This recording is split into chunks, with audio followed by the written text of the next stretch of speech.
Hey guys, welcome to the Loreverse live podcast. It's your boy Stevie Hayes, joined by our two new co-hosts Carter and Dallas. What's up, guys? How are y'all doing today, man? Good. How about you? I'm Chilling, I'm bro. he- I'm here. I'm alive. I'm alive. That's what's good. So this is the first time that we're all here on the show. There's a lot that we are going to talk about today. We have a lot of stuff that we need to cover. Streaming all the way from Avengers Doomsday, going all the way down to Stranger Things, to Percy Jackson, to Supergirl. There's a lot going on in regards to just, the superhero and fantasy and action landscape. So we are going to cover a variety of things today. But welcome to the show. These are my guys, man. This is their first podcast ever. So this is going to be fun. It's going to be fun. So the first topic that we have is Avengers Doomsday. So it has been announced that an Avengers Doomsday trailer is coming out. Okay, possibly this week or next week. Now, the rumor that was going around was that that a trailer was going to come out with the Avatar movie. But a lot of people are speculating now because of the fact that Supergirl is coming out this week. A lot of people think that Avengers Doomsday is going to be moved to possibly next week. Now I want to talk about first, like, what are you guys' predictions like for the Avengers Doomsday trailer? Like, what are you guys expecting from this trailer? Like, are you expecting something crazy, or are you expecting more of like a tease? You know what I mean? Because a tweet did go out today saying that the Avengers Doomsday trailer has officially been listed at 1 minute and 25 seconds, which for a teaser that is pretty long, because usually teasers are like 30 seconds. You know what I mean? Like or like 50 seconds. They're usually not that long. So like, what are you guys expecting in regards to like Doomsday, So, or at least, or sorry, what are you guys expecting for this trailer? I'll say for this trailer, I'm really expecting it to be like I think we're gonna see a little bit of Doctor Doom's powers, just a little bit. I don't think we're gonna see anything too crazy. Like, I think we'll just get like a little bit of like what to like. We're just gonna see like a little bit of everything, really. I don't think we're gonna get anything crazy. Like, I mean, it's only a minute and 25. Like, I don't see like them showing like anything that like can tell us like what it could possibly happen in the movie. But I think we're just gonna get like a main gist of like a little bit of visuals of like what we're gonna see, like what Doctor Strange powers are gonna look like in this movie, like and like just different characters that are going to be in this movie and what their costumes may look like, because some costumes may change. I mean, we saw the X-Men. I'm pretty sure we're probably gonna see X-Men in this. Um, I just think we're just going to see just different costumes and Doctor Doom's powers for the most part in this. Yeah. Hey Dallas. So what are you expecting, bro?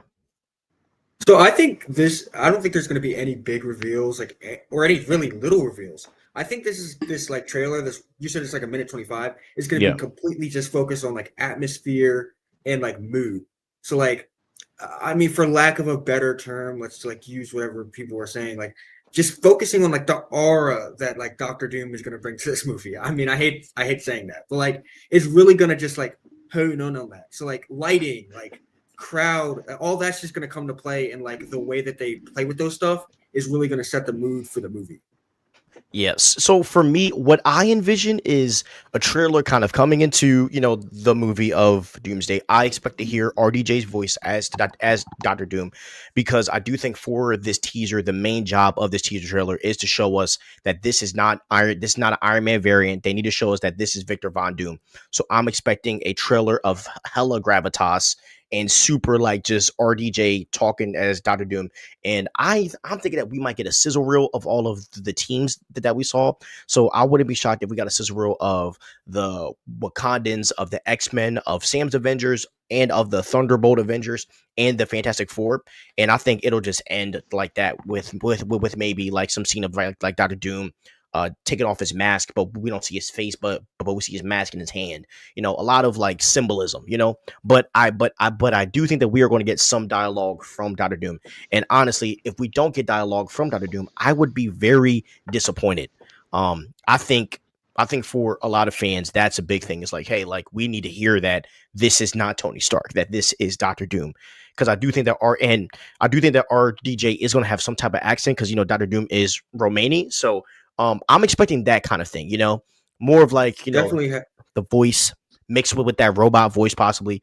Um, Do you guys remember in BVS when Ben Affleck's Batman, his vocals were like coded to where he sounded like a monster? Mm-hmm. Whenever he Yeah. talked. I'm not saying to that degree, but like I wouldn't be shocked if there's some type of robotic voice mixed with that Romani, Doctor Doom Latverian type of accent. I Yeah, definitely I agree with mean, symbolism. yeah, there's definitely going to be he's definitely gonna have to change some things from when he played Tony Stark. Which I mean, that's pretty obvious considering now he's playing a different character. Like the whole people I'm not gonna lie, I kind of believed this too at the beginning because there's like a comic book run of the both of them and everything like that. But um like the more and more I think about him, like people trying to say Tony Stark is like Doctor Doom now and everything, like that's just not possible. Like, I mean, if you want to use examples, like you have Fantastic Four, like Pedro Pascal is Reed Richards, so is what's his name, the guy who played in the Jessica Alba one. Like, they're different people. Like, it's not all the same person. So like, even like when they talk about like the Iron Man variants, like I don't think they're going to be Tony Stark at all. It's probably just going to be somebody else that's acting as him. Yeah, I mean, yeah, exactly. Because the way that variants work is not based on who you look like, right? It's based on who you actually are in your identity. Just as you said, right? Just like how Pedro's Reed, but about how John Krasinski also plays Reed. They're all different people, and I and the only reason why I'm not falling into the Tony Stark thing only because it's too easy. I think it's too easy. I think it's too safe. I think if you go Doctor Doom and RDJ being evil, and I even think his face is going to be almost unrecognizable, like when he's in his true form as Doom. I do think he is going to try to look like Tony Stark to maybe sway over some of the Avengers on the Earth that we know in the MCU, but that's as far as I think it goes. I don't really think it's going to be like he's an Iron Man, Tony Stark variant, or like the Tony Stark, or like one of the biggest theories going around is that like our Tony Stark, and this will segue into our next topic, but is that like our Tony Stark was always Doctor Doom, and basically, the big rumor slash theory that's going around is that do you know how in Avengers Endgame when after the Hulk snaps, right? And Thanos just shoots down the Avengers compound and Cap wakes up and Tony Stark is holding Cap's shield and he says something and I'm going to paraphrase. He says something like, time he says something like time always has a way of like biting back. You'll see. Do you guys remember Yeah. that scene? Yeah. So what people think is that that version of Tony Stark got pulled into the Secret Wars, and when he says that to Cap, he just got back from fighting the Secret War, and that will be a wild theory. And so then, apparently, if this theory is true, I don't really believe it, but the way that the theory goes is that Tony gets pulled into the Secret War. He finds out that he is a Doctor Doom variant. So then when he comes back and before he snaps, when he says, I am Iron Man, it means a whole different thing because he technically is not Tony Stark. He's a Doctor Doom variant. But to me, that just goes against the rules that they've already set up for how variants work. So I'm not really sold on that idea entirely when it comes to variants, because, so yeah. Doesn't really work. That'd be really cool. Huh? That would be really cool though. I mean, honestly, It would like, that if they did that, like, I'm a fan. I mean, it would definitely be something out of left field for sure. Because to be honest, I still to this day I still wish they hadn't chosen RDJ to play Doctor Doom. I wish they had chosen another actor. I'm kind of tired of seeing the same old faces in Marvel and movies in general. And so, like, I love RDJ as an actor, really do love his work. I love him as Tony Stark. It just doesn't make sense of why they would do that. And so, like, for him to be if he were a variant, it would finally make sense as to why they didn't just get a new actor. Yeah, I mean, from what it seems like it was always the plan that Tony Stark, or not Tony Stark, that RDJ was going to play Doctor Doom. Why? I don't know. So, but I also think it has to do with the state that Marvel is in as well, that they just want to bring back the big guns, which, you could have casted another guy to play Doctor Doom, and then, RDJ comes back as Tony Stark. But the question is, would RDJ have come back as Tony Stark? What if him playing Doom was like one of the key things? But I also think that he's playing both roles. You don't pay a guy $100 million and he's playing one character. I do think he's playing both characters, and he's posted the comic book where it's like Iron Man and Doom facing each other, and I do think we are going to get a lot of Iron Man and a lot of Doctor Doom in this movie. So I do think that they did have this picture for at least a good amount of time of RDJ playing Doctor Doom. The only reason why is just because, I mean, me and Stevie talked about it a couple weeks ago. Like, I just found out Kevin Feige was the producer, I think, for the original the Jessica Alba Fantastic Four, and Doctor Doom wanted to play, or not Doctor Doom, RDJ wanted to play Doctor Doom for that Fantastic Four series, and he didn't get the role. And Kevin Feige is now in the MCU, and then they were friends, and that's how RDJ ended up getting the Iron Man role. So I think this whole time Kevin Feige knew that that RDJ really wanted to play Doctor Doom this whole time. So I think that they did have this whole time just ready. Like, they just had it in their back pocket, like ready and waiting just to use. Yeah, because like I do think that the Kang Dynasty was going to be the big thing, and I think Jonathan Majors as Kang was one of the best comic book castings of all time. And it's a shame. It's a shame what has happened. It's a shame how that all went down. A part of me thinks that they should have recasted at the same time. But regardless of what happened, Doctor Doom was always going to come eventually, because Secret Wars is about Doctor Doom is the main villain in Secret Wars. You know what I'm saying? So I think it was always in the plan. I just think that if the MCU went the way they wanted, they wouldn't have told anybody. And just imagine if we don't know, and RDJ just pops up as Doom. You're like, what the heck is going on? So yeah, all right. Now let's get into the plot rumors. So this is guys, we are about to get sweaty. Okay, pause. We are about to get mad sweaty. So I want to talk about kind of one of the possible crazy theories about Doctor Doom and Steve Rogers and all this stuff. So think about this. So this is one of the biggest theories, and that is kind of going around. So there's this theory, and we are talking about plot rumors and theories. So there's this theory / rumor that is going around that obviously we all know that the big goal in the end is a sort of reboot, right? We already know that Jake Schreier, the guy that's directing, or the guy that directed the Thunderbolts movie, by the way, great movie. Did you guys like that movie? Yes, wonderful movie. Did you like that movie, A Dallas? It was mid. What? Oh I knew he was going to say it. Yeah, I knew you were going to say it. Bro, it might have been movie. Only movie that can go against it this year is Fantastic Four. We're talking about Marvel movies, right? Yeah. Fantastic Four is mid too. Oh God. Okay. Stop. So it is. It's very mid movies. Well, we'll talk about subpar, decent movies. We'll talk about this another time. You don't want to get fried. Okay. Oh my gosh, I want to talk about Doomsday because I have a lot on this plot rumor stuff. Okay. Good. So the rumor that's going around / theory is that, obviously the end goal is this new Marvel U where we had the Fantastic Four, right? The Avengers, the X-Men, Spider-Man's there. Everybody's there.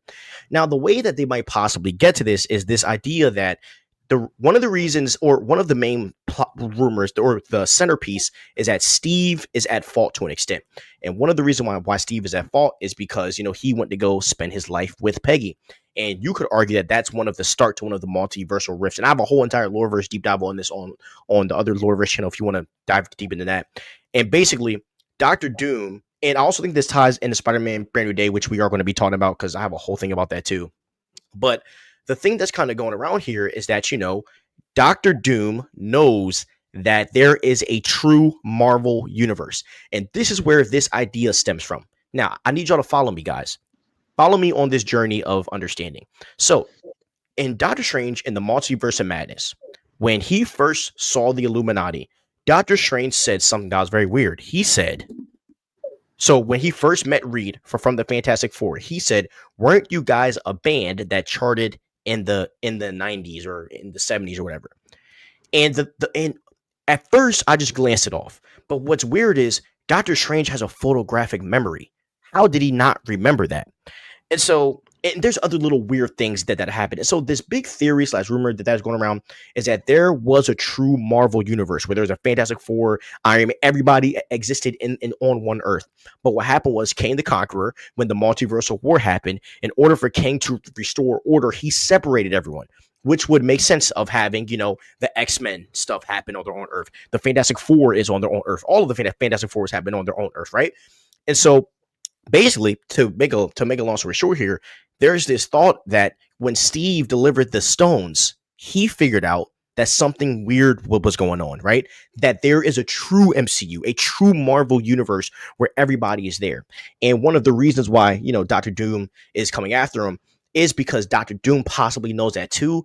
And also because Steve going to be with Peggy would technically cause a rift in the multiverse, because that's not supposed to happen. And if you guys watch the Loki show, you know, Loki's holding all of the splinter timelines together, timelines that should not have happened technically. So that is a possible plot in theory, and I do agree that like the end goal is, you know, going to obviously be a rebooted, to an extent, Marvel U, where we have everybody there.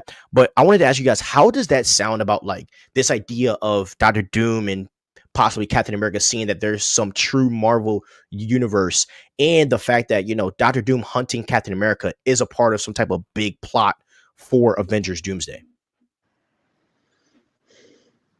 I mean, I'd say like, especially Doctor Doom hunting down Steve Rogers is definitely a.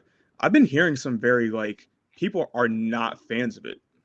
I will say, like, ever since that came out, like that rumor came out, like people are like, no, it shouldn't be Doctor Doom and Steve Rogers. It should be Doctor Doom and Reed Richards. And I'm like, well, to be fair, how many times has Marvel like went away from the comics for a little bit, like to do something different? Like you just gotta like look at like what you're doing here. They want to stay true to the comics, but they're not going word for word from what the comics is doing. And to be honest, perfect. Like Steve went back to go return the stones. Like something happened to Doctor Doom. Granted, my thinking, I think the reason why is because Doctor Doom, of course, in his universe, this one that we're getting, is because in this universe he was married to Sue Storm, and he had a son who was named Franklin, and Valeria as well, and a daughter, Valeria.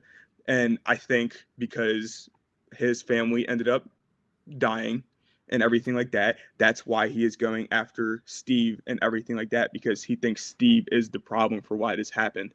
And I mean, if that's possibly the story or whatever it could possibly be, like I think it works perfectly because it's something that you're not expecting. Like you're not expecting them to do this. And I think Doctor Doom going after Steve, like especially like with Peggy and everything, like him going back in time and doing all this from a vengeance aspect of it, like oh my gosh, like I'm not gonna lie, I've been telling you this, we may get the best superhero movie to ever come out in Doomsday. Hey Dallas, how do you feel about all of these rumors about, you know, Doctor Doom possibly knowing about a true Marvel universe with everyone with everyone in it, and that might possibly justify his conquering, you know, like how does all I'm this gonna hit your ignore, brain? I'm gonna ignore Carter's earlier just glazing and fanboying over the future that may or may not be. Y'all know me. I'm not really normally a fan of tradition, but I don't like this whole idea of Doctor Doom hunting down Steve Rogers. I was kind of hoping he wasn't coming back. But of course he is, and I didn't like his decision to go be with Peggy. I hope he gets punished for it in some way. So I do want to see him get absolutely gobsmacked in the next few movies. But I don't like the idea of Doctor Doom hunting him down. I do like Doctor Doom's beef with Richards. I really do. It's two geniuses going at it. Like, if you've ever been in a room with two like insanely smart people, which Carter, I know you've never you never experienced that. But have you ever been in a room with two? All right. He's on fire today, man. He's on fire today. Go ahead. Um, it's just it's like it's poetry to watch them like go at it, because you're just seeing like a higher level of just intellect, of just thinking, of just computation. You're just seeing a higher level of thinking, of just, and it's honestly beautiful. And we're seeing Steve Richards, this Steve Rogers, you mean? So, He would Yeah, talk Steve about Richards. higher Steve level of Richards. thinking. He can't how many get his times name have I right. said Steve Richards? Have I said it like multiple times? I feel like I have. We're seeing this. Can't We even have get his Steve name Rogers, right. who's clear cut, all-American, Boy Scout, bring you cookies, deliver your newspaper at your home at 5 o'clock in the morning, riding a bike with a little bell on top kind of character. And then we have Doctor Doom. I just don't want to see that. Bro, Like, don't disrespect Steve Rogers like that, bro. Man, You're shut up. I'm disrespect. talking. You're putting him on like a grounded level character type platform, bro. He is You're a grounded level Steve character. That's Rogers. what makes Captain America Captain America. What broke that was him going to be with Peggy, like fiending over some cheeks so that he could live out his, perfect, fantasy. That's what broke Captain America's character. And so are we going to keep seeing this broken character, which I guess would then make the dynamic between Doctor Doom and him interesting? Or are we going to go back to the clear cut, deliver your newspaper, bell ringing, popcorn and rainbow Steve Rogers? I would say that the Steve Rogers thing would be also poetic because it would be like the one time he's selfish, the one time he actually is doing something for himself. You know what I mean? He gets like he does the worst thing, because because Steve is always the one to put everything on the line, right? That's Steve Rogers, right? Like he's the one that turned on the freaking world to save Bucky because he was under mind control, right? And so I think it's kind of funny, but it's also kind of poetry emotion that like the one time bro is selfish. He's one of the multiversal rifts, and I don't think he's the main culprit. I mean, there's Doctor Strange, we all know, and Spider-Man, which we're gonna get to when we talk about Spidey. But I also do think and let me be careful when I use the word main plot, because I do think that there's a lot of stuff going on in this movie. So let me say the word this is a part of the plot. Because at the end of the day, with Doomsday and Secret Wars, you have to put Doom against Reed. And the theory that I have is that if this other world thing is real, where Doom had his own kids and his wife was Sue, I think Doctor Doom killed the Reed on that Earth and used some magic to trick them into thinking that he's their father. I just don't see a situation where he somehow births, or he somehow marries Sue Storm and then births these same kids. You know what I mean? I just don't. Where'd you get that crackhead theory? What? Where'd you get that theory from? Did you just make that up, or is that comic accurate? What that? You said what? Wait, what theory? That Doctor Doom tricked them into thinking that he's their father. No. I mean, so the theory that I will have is that I don't think Doctor Doom just got with Sue and then somehow by chance names the kid Franklin. I just that's what it makes sense to me. You know what I mean? And with Doctor Doom and Valeria and the comics, they do have a really close relationship, and to an extent, Valeria is or Doctor Doom is a father figure to her, and I'm pretty sure Doctor Doom I think he helped birth her. I'm pretty sure. I want to, I'm right about that, right? Yeah. Yeah. So, I would like the idea of, and there is a rumor that, Valeria is going to be in Fantastic Four too. So that's a topic for a whole other day. But my theory would be something closer to Doctor Doom, because I mean, Doctor Doom wanted Sue, but he doesn't win Sue, And so I think that Doctor Doom would go to another Earth and kill a Reed where he could have that family and use some weird magic science tech to, make it the way he wants. But the idea, but something had to happen, right? Doctor Doom had to lose everything, and the question is, how did he? If all of this means something, and these are theories. We're just shooting things, into the wind. But if the rumors are true, some catastrophic thing had to happen to Doctor Doom in order for him to crash out and want to, take the multiverse by its balls and become the ruler of all, And I mean, him losing his family would be a valid reason, it's valid. Yeah, it does. Yeah, it's just here's a bad guy. Okay, I want to figure out why he's here, kind of thing. Yeah, but they also have to find a way to make it make sense, and it will have to have news, and it will have and there is already a thing that makes sense. The multiverse is collapsing, and it's due to the stupidity of this phase that we've seen. Think about the whole entire What If series. I mean, did you guys see the episode when Doctor Strange tried to bring back his old girl freaking back to life and then destroys his whole entire universe? I mean, a lot of stuff has been meddled with, So I mean, and we're going to talk about Spider-Man because he's the main culprit. This idiot, But gosh, man. All right, let's read some chats. Will you guys be live streaming Thursday morning before the trailer will allegedly drop? Bro, we will not be streaming Thursday in the AM, but I will spark up a live stream Thursday evening, and the boys might hop on. It just depends on what their schedule is. So we'll see. Christian, yo, what's up, baby? Emily, what's up, girl? All right, Doom chasing Steve isn't the main plot. The main plot is still Reed versus Doom, according to my time. Yeah, and I do agree, but I do think they're going to position Steve Rogers and Tony Stark in a way to make them kind of as important. I just really think that's going to happen for some reason. I don't know. That's kind of what I think. Let me see, Lucy, what else we got here. Steve Rogers' main role is related to Doom chasing him, but Doom isn't only chasing him; he's chasing every character that created Incursions. Yes, Yeah. yes, and this is going to flow into when we talk about Spider-Man brand New Day, because I did a whole entire video on like where I think he is. Hey, sorry, I had sent a few messages on X. I don't think they showed up. Okay, photography. Let me hop on X and see if they've see if I can see what you sent. Hold on, give me 1 second. Yo, what's up? Shout out to my boy Chimchin. It's not popping up.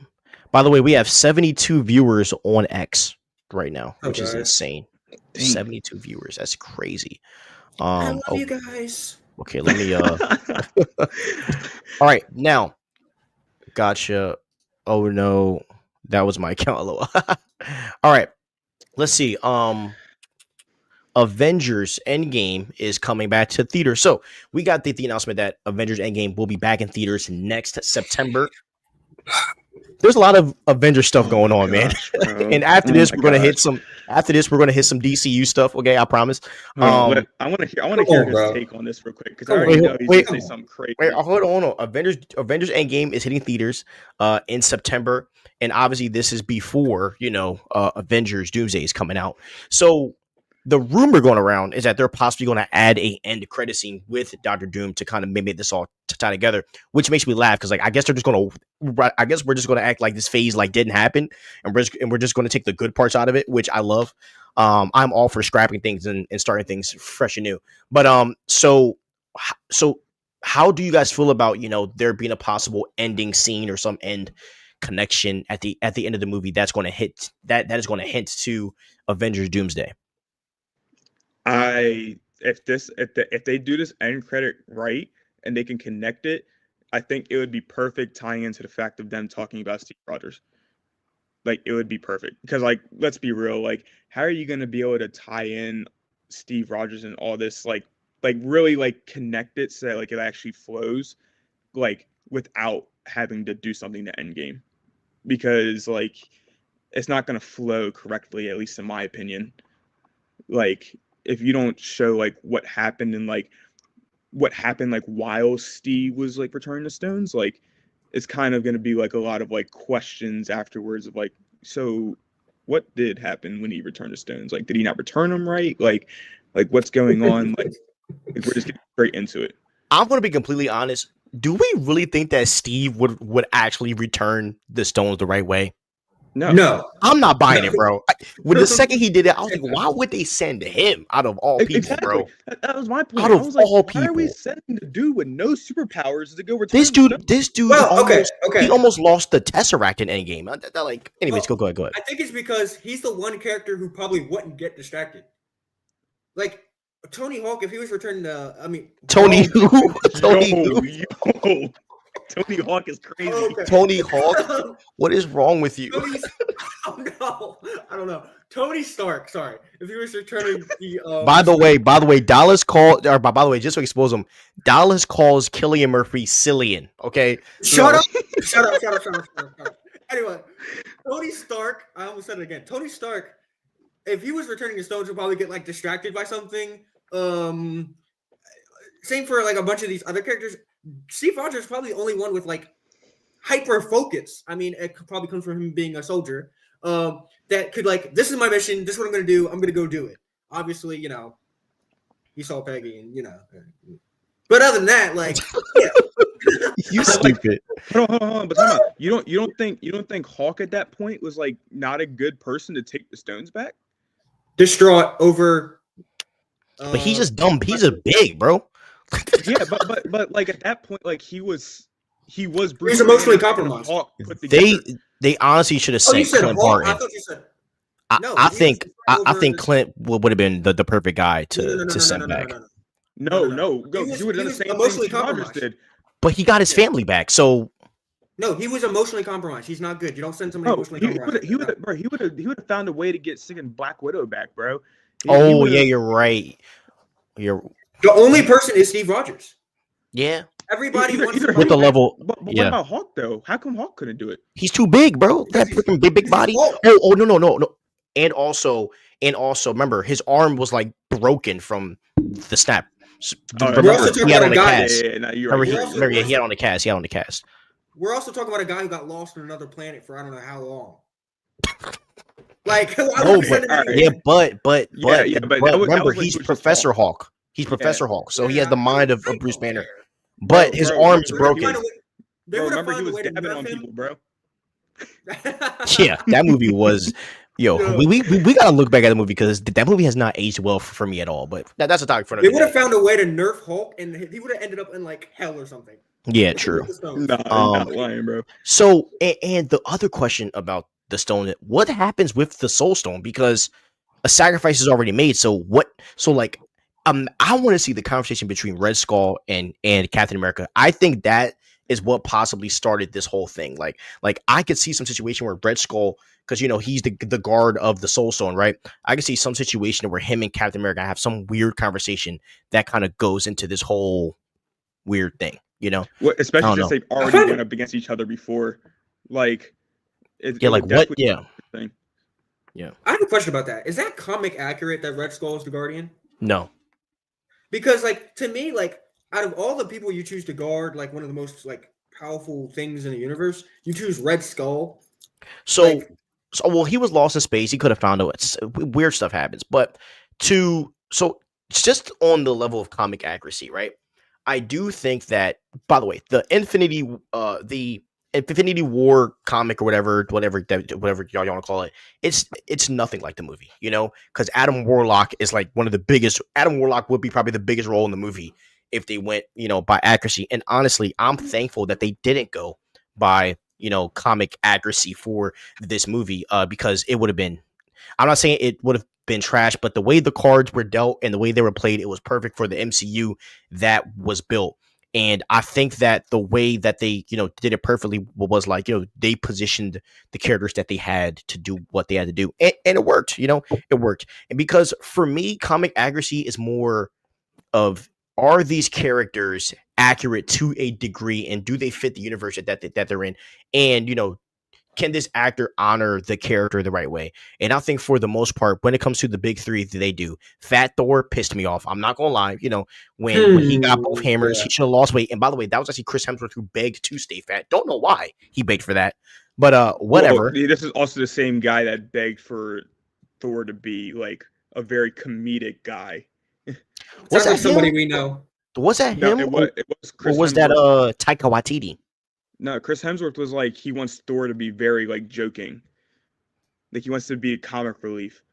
Okay, so okay, guys. So I just searched. What? How did Red Skull end up on Vormir? So it says this: Red Skull ended up on Vormir because the Tesseract, the Space Stone, teleported him there as punishment for abusing its power at the end of Captain America, banishing him to guard the Soul Stone as its eternal self-sacrificing keeper, a duty he can't fulfill because he loves only power, not others. So that's why he got sent to Vormir. But like I said, something had to happen with him in that Red Skull conversation. I also think him and the HE1 had to have an interesting convo as well. I think a lot was talked about, and that made Steve make that decision to be with Peggy. So if I was them, I would love if you end Endgame with Steve returning the stone, that he somehow crossed paths with Doctor Doom in some way. Yeah, I would like something like that. So, all right, we got some more chats though. Let's see what people say. people have said. Feige did say something along the lines of the MCU has gotten so grand that they created projects that weren't focused on the main story, but also ones that did focus on the main storyline. Yeah, I mean that is true, and I do think with some of the movies, like there was good stuff that was clouded with bad movies. For example, like the Marvels, the whole entire idea that like Photon is now on another Earth with the X-Men hints to an incursion. It hints that this Earth is colliding with our MCU Earth. Like there's like important things that happen, but it sucks because it's in a sucky movie. One of the worst movies they ever made. Yes. The Infinity Saga didn't really have that. Every project related to the main storyline. So I can kind of give Feige a pass for creating other stories that aren't tied to the main storyline. You see, the thing is when you do stories that aren't tied to the main storyline, you need characters that are good enough for that. So like this next era that we're in, you can do that with the X-Men. You can do that with the Fantastic Four. You can do that with Spider-Man. Bro, we got projects like Echo. Come on now. Agatha. No one cares about Echo. And look, Agatha's not a bad show, but come on, dog. Like people wanted to see Wanda, bro. Come on, dog. And like, don't get me started on Echo. Yeah, a Vision show. You see, like, come on, you know what I'm saying? You don't like Echo, bro? Echo is good. Echo is not a bad show, but it's not important. Like the show's just not important. So it's like, bro, like, but bro, it's like Echo, bro. You for real, dog? Wonder Man is still coming out. I'm not even gonna watch the show. I'm never gonna watch a show from a man that calls himself Wonder Man. The only person I'm watching with the word wonder is woman. You feel me, bro? Like, woo! Come on, man. Bro. Okay. Okay. Tony Hawk, Cillian Murphy. yeah, Dallas, bro. Right, I don't know what you was on, bro. We have 100. Yo, guys. Do you see that we have 100 people on? Dang. No, we can't. 96 people on X. Do you guys see it at the top where it says live? No, we don't get admin privileges like you. Hey, man. Yeah, because we're just here to serve you. all right, bro. Relax. Oh yeah, relax, bro. Hey, that came on. Both of us are here to serve him, right, Carter? No, that was a little too wrong, bro. All right, anyways, it makes sense for them to include a post-credit scene for the re-release, but my gut feeling feels like they won't do that because there's no point. The movie will be less than 3 months away anyway. See, I think they would because I think that they're going to try to use this movie to wipe all the bullcrap that they've done in the past, 6 to 7 years. I really do. And it would be smart, honestly, because like the last thing we see is Doomsday. It would be smart. I knew you were going to do it. Or the last thing we'll see is going to be Endgame. Ain't no way Red Skull could protect the Infinity Stone. Bro, I already told you what happened. So does he get specific powers to guard it or not? I mean, all we saw was him floating in the air and giving the directions, and he's the one that can reveal the stone. So, or does he? Yeah. I mean, Christian, I would say he's the overseer of the Soul Stone. Yeah, he's definitely not protecting Nada. I saw a theory where the actual end of Endgame, where Steve hands over the shield, is the events of what happens after Secret Wars. What? Huh? I think he's saying like when Steve came back, like that's him giving. Oh, it was after the Secret War happened. Yeah. I think. I mean, correct me if I'm wrong, but that's probably what he meant. There is a really cool comic where it shows like old Steve getting rejuvenated by the, I think it's by the Power Stone. Hope we get to see that in live action. They definitely did create projects of characters that no one asked for. True, no one really cared about Guardians at first, but Guardians succeeded. Hopefully, they learn from their mistakes next saga. Hold on. We'll touch on this in a little bit because I definitely am going to use this Guardians thing for later on when we talk about the DCU. Yeah, I think that's next. I think that's next on our. Well, that is next on our docket. Because wait, did you guys want to add anything to these comments? Or y'all good? I just want to say, at Toggle Speed really in here chatting for real. We might as well just invite him on the show. Wait, do you know who this is? No clue. Oh, yeah, bro. Shout out to Toggle Speed, bro. You are cooking right now. All right. Yeah. Let's get to the next topic here. Okay, let's talk about the Supergirl trailer. So the Supergirl trailer is releasing this week, most likely this Thursday. This is played by Millie Alcock. She was Rhaenyra in Game of Thrones House of the Dragon. We know that Jason Momoa is playing Lobo, which is a very popular character. So apparently a bunch of content creators were flown out to see this, to see the teaser trailer, and they were able to meet her and James Gunn. They did the whole 9 yards.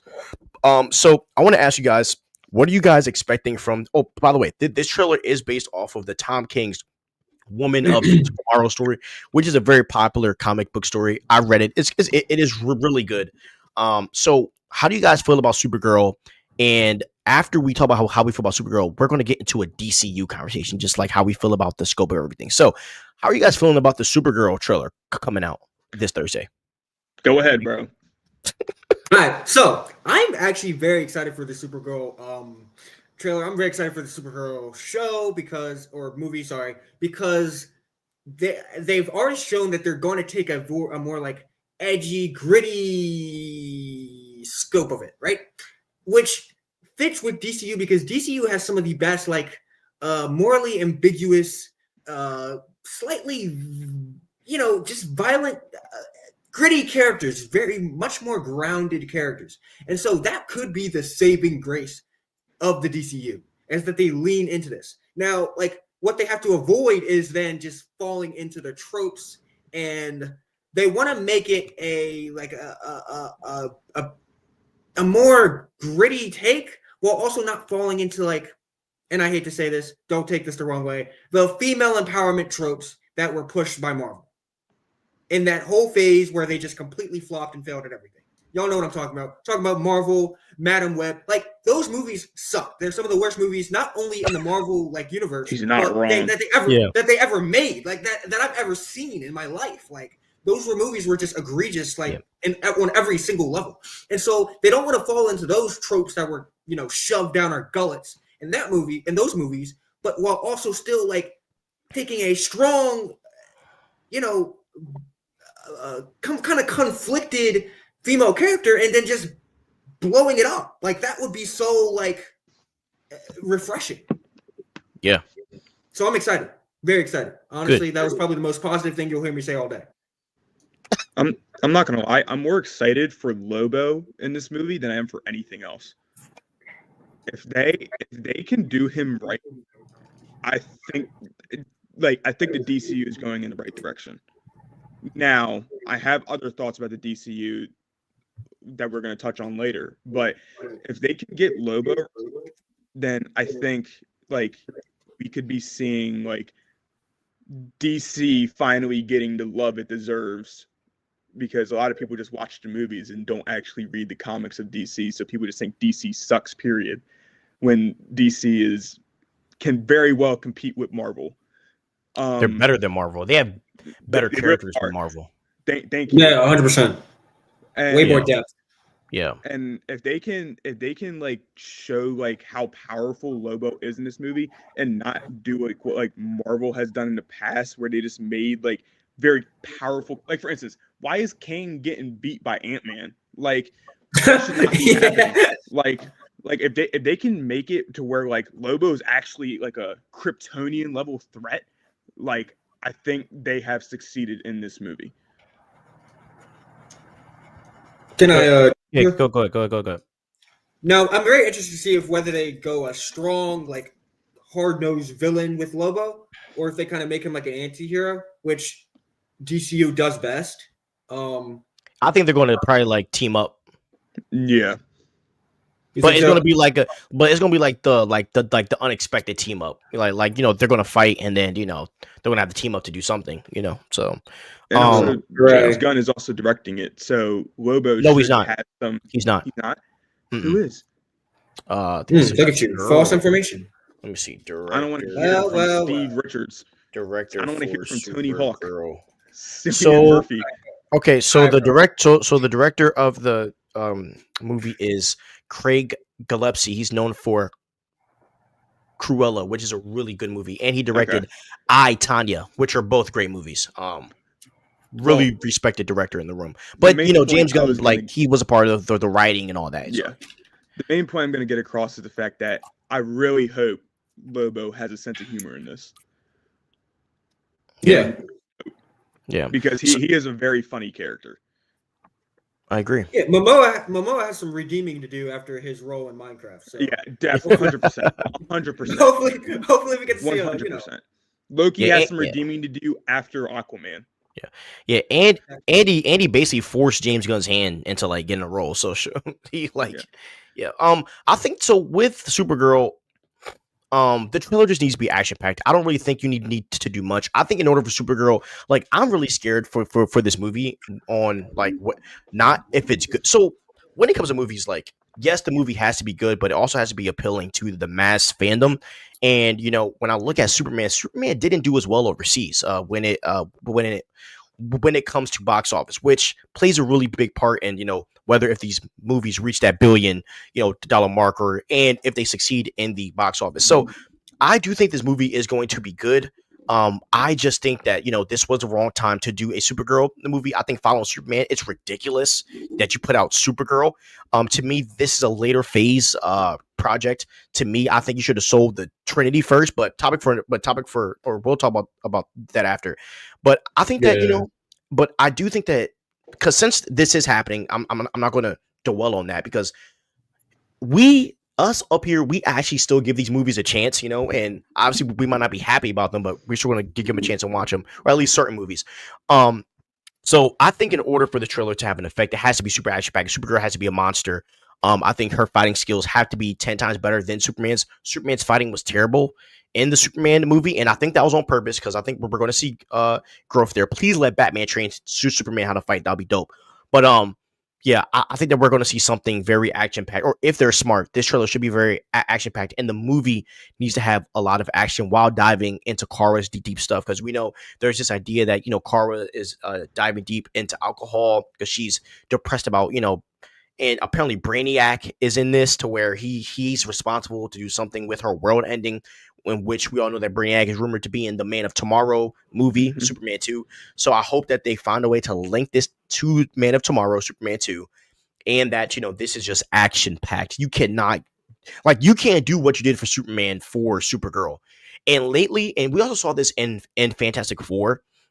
I have a video that I'm working on behind the scenes, and basically the video is basically saying how Fantastic Four played it so safe. Fantastic Four isn't a bad movie, but they played it too safe. I think that the Fantastic Four needed more action and more fighting, and I think that we need to bring back violence.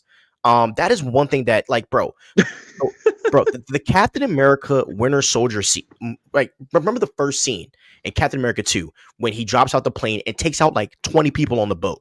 That's what we need, bro. We need violence. And so with When Supergirl, Bill almost yeah, decapitated the guy George St. Pierre played.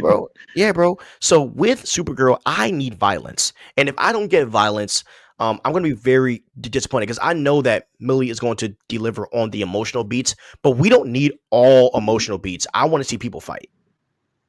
Don't even get me started on Fantastic Four. Oh my lord, don't get me started. So yeah, that's where I'm at. But but I do want to have a larger conversation about the DCU because I know, Carter, you have some I don't know the word, you have some unsettled thoughts. So I kind of want to hear where you're at with the DCU as a whole in general. Okay. When does he not have unsettled thoughts? You said what? When does he not have unsettled thoughts? All his thoughts are unsettled. Okay. But the DCU, I'm not gonna lie. The fact Stevie touched on a little bit earlier, the fact that we are going straight into a Supergirl movie right after Superman is absolutely absurd.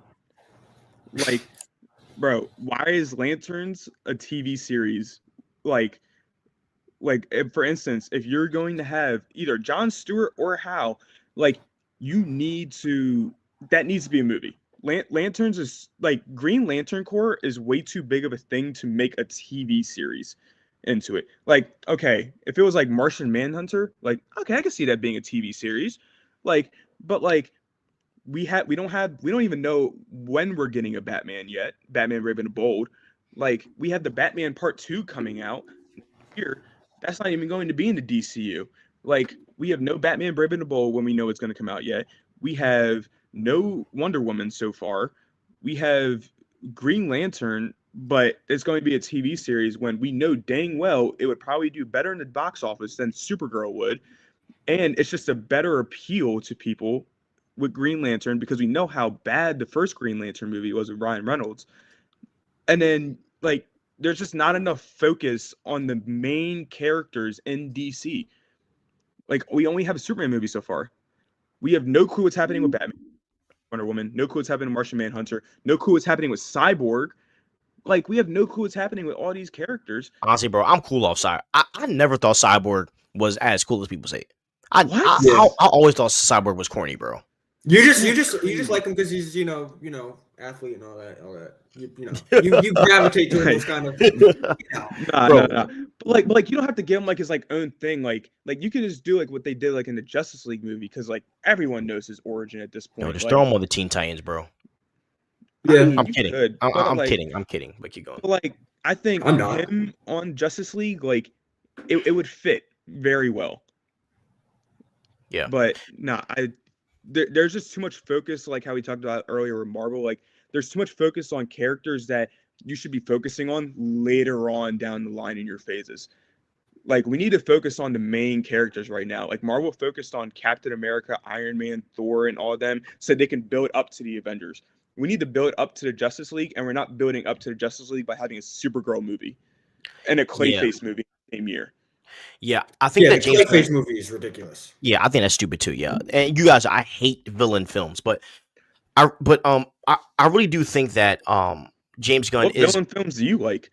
I hate the Joker, but anyways, but I feel Slow like down. Well, that no, actually, yeah, those are bad. That one's. I hate the Joker movies, but I feel like James Gunn is like, and I hate to put assumption on people, but it comes off as he's forcing himself to do it different, and maybe there are like issues behind the scenes with the Batman 2 happening. So maybe Zack Snyder, like, yeah, like you're not putting out a Batman movie until the Batman 2's out. Like we don't really know what's going on, what's going on behind the scenes. But like to me at least, like the DC has such a strong like the reason why DC is better than Marvel is because they have better sidekicks. Like their sidekicks just are amazing, and like Nightwing and just all of those characters. And to me, it's like, why is it that Green Lantern gets a show, but Supergirl gets a movie? And that's what drives me insane, because I think that like having Aaron Pierre and Kyle Chandler, they could be doing a Green Lantern movie, and then I think Supergirl could be a show, and you just take the issues of Woman of Tomorrow, you just make them the episodes. Like to me, that would make more sense. And Lanterns is more of an interesting project to me because they're actually not doing a comic book story. They kind of wrote their own thing, which to me is very interesting to see what they're going to do with that concept and the fact that we're going to go into space and stuff. But yeah, man, I think they should have started with the Trinity, but with the thought that, you know, Wonder Woman is rumored to be in Superman 2, and James Gunn posted this weird thing. Now people are thinking that Aquaman might be in Superman 2. I don't know what's happening. So a part of me is frustrated. Another part of me is like, let him cook. You know what I mean? And that's kind of where I'm at, and so I'm like 50-50 on the DCU right now. Like I'm not happy, but I want to see what happens. Go ahead. My apologies. I'm actually very excited. So I disagree with you both with the Lantern take. I think a Lantern movie would be fine, but I think a show gives them more space to work. Movie, I feel like, and maybe this is because I just don't trust them, I think they would butcher a Green Lantern movie. I really do. I think they would do a terrible job. I think a show gives them more time to just like really let it cook. I feel like a Supergirl show would run out of like stuff or like fuel after a while. You know what I mean? But there's just so much behind the Green Lanterns that I think a show actually fits the lore and the way that they move like better. Yeah. But Dallas, can you? I don't know what's going on, but like you're having a lot of feedback. I'm gonna take out my headphones to see what happens. Yeah, just try that. You hear me now? Give me 1 second. Hear me now? Hold on. Sorry, guys. First show. Can We're you trying to paper. Can you hear me? Yeah, can you hear me? 1 second. That's weird. It's still repeating itself. Did your headphones die? No, not that I know of. All right. I just took them out. Okay.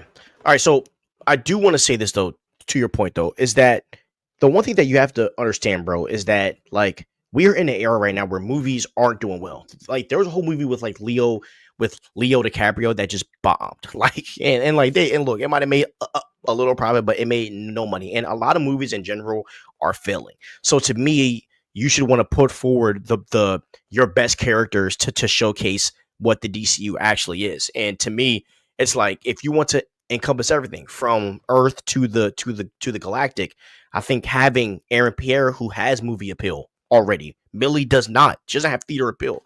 And Kyle Chandler, a legend. Like I think that that's just an easier move, an easier way to make a movie that can make more bread. And with TV shows, as I said, you could just use the Woman of Tomorrow story, and each episode is each issue. Because what do you like? What is worse?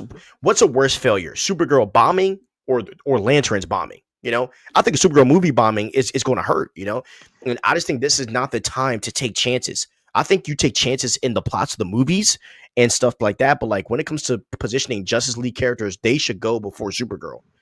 And you know, and in my opinion, even if you did adapt the Supergirl storyline, this is what I would have did.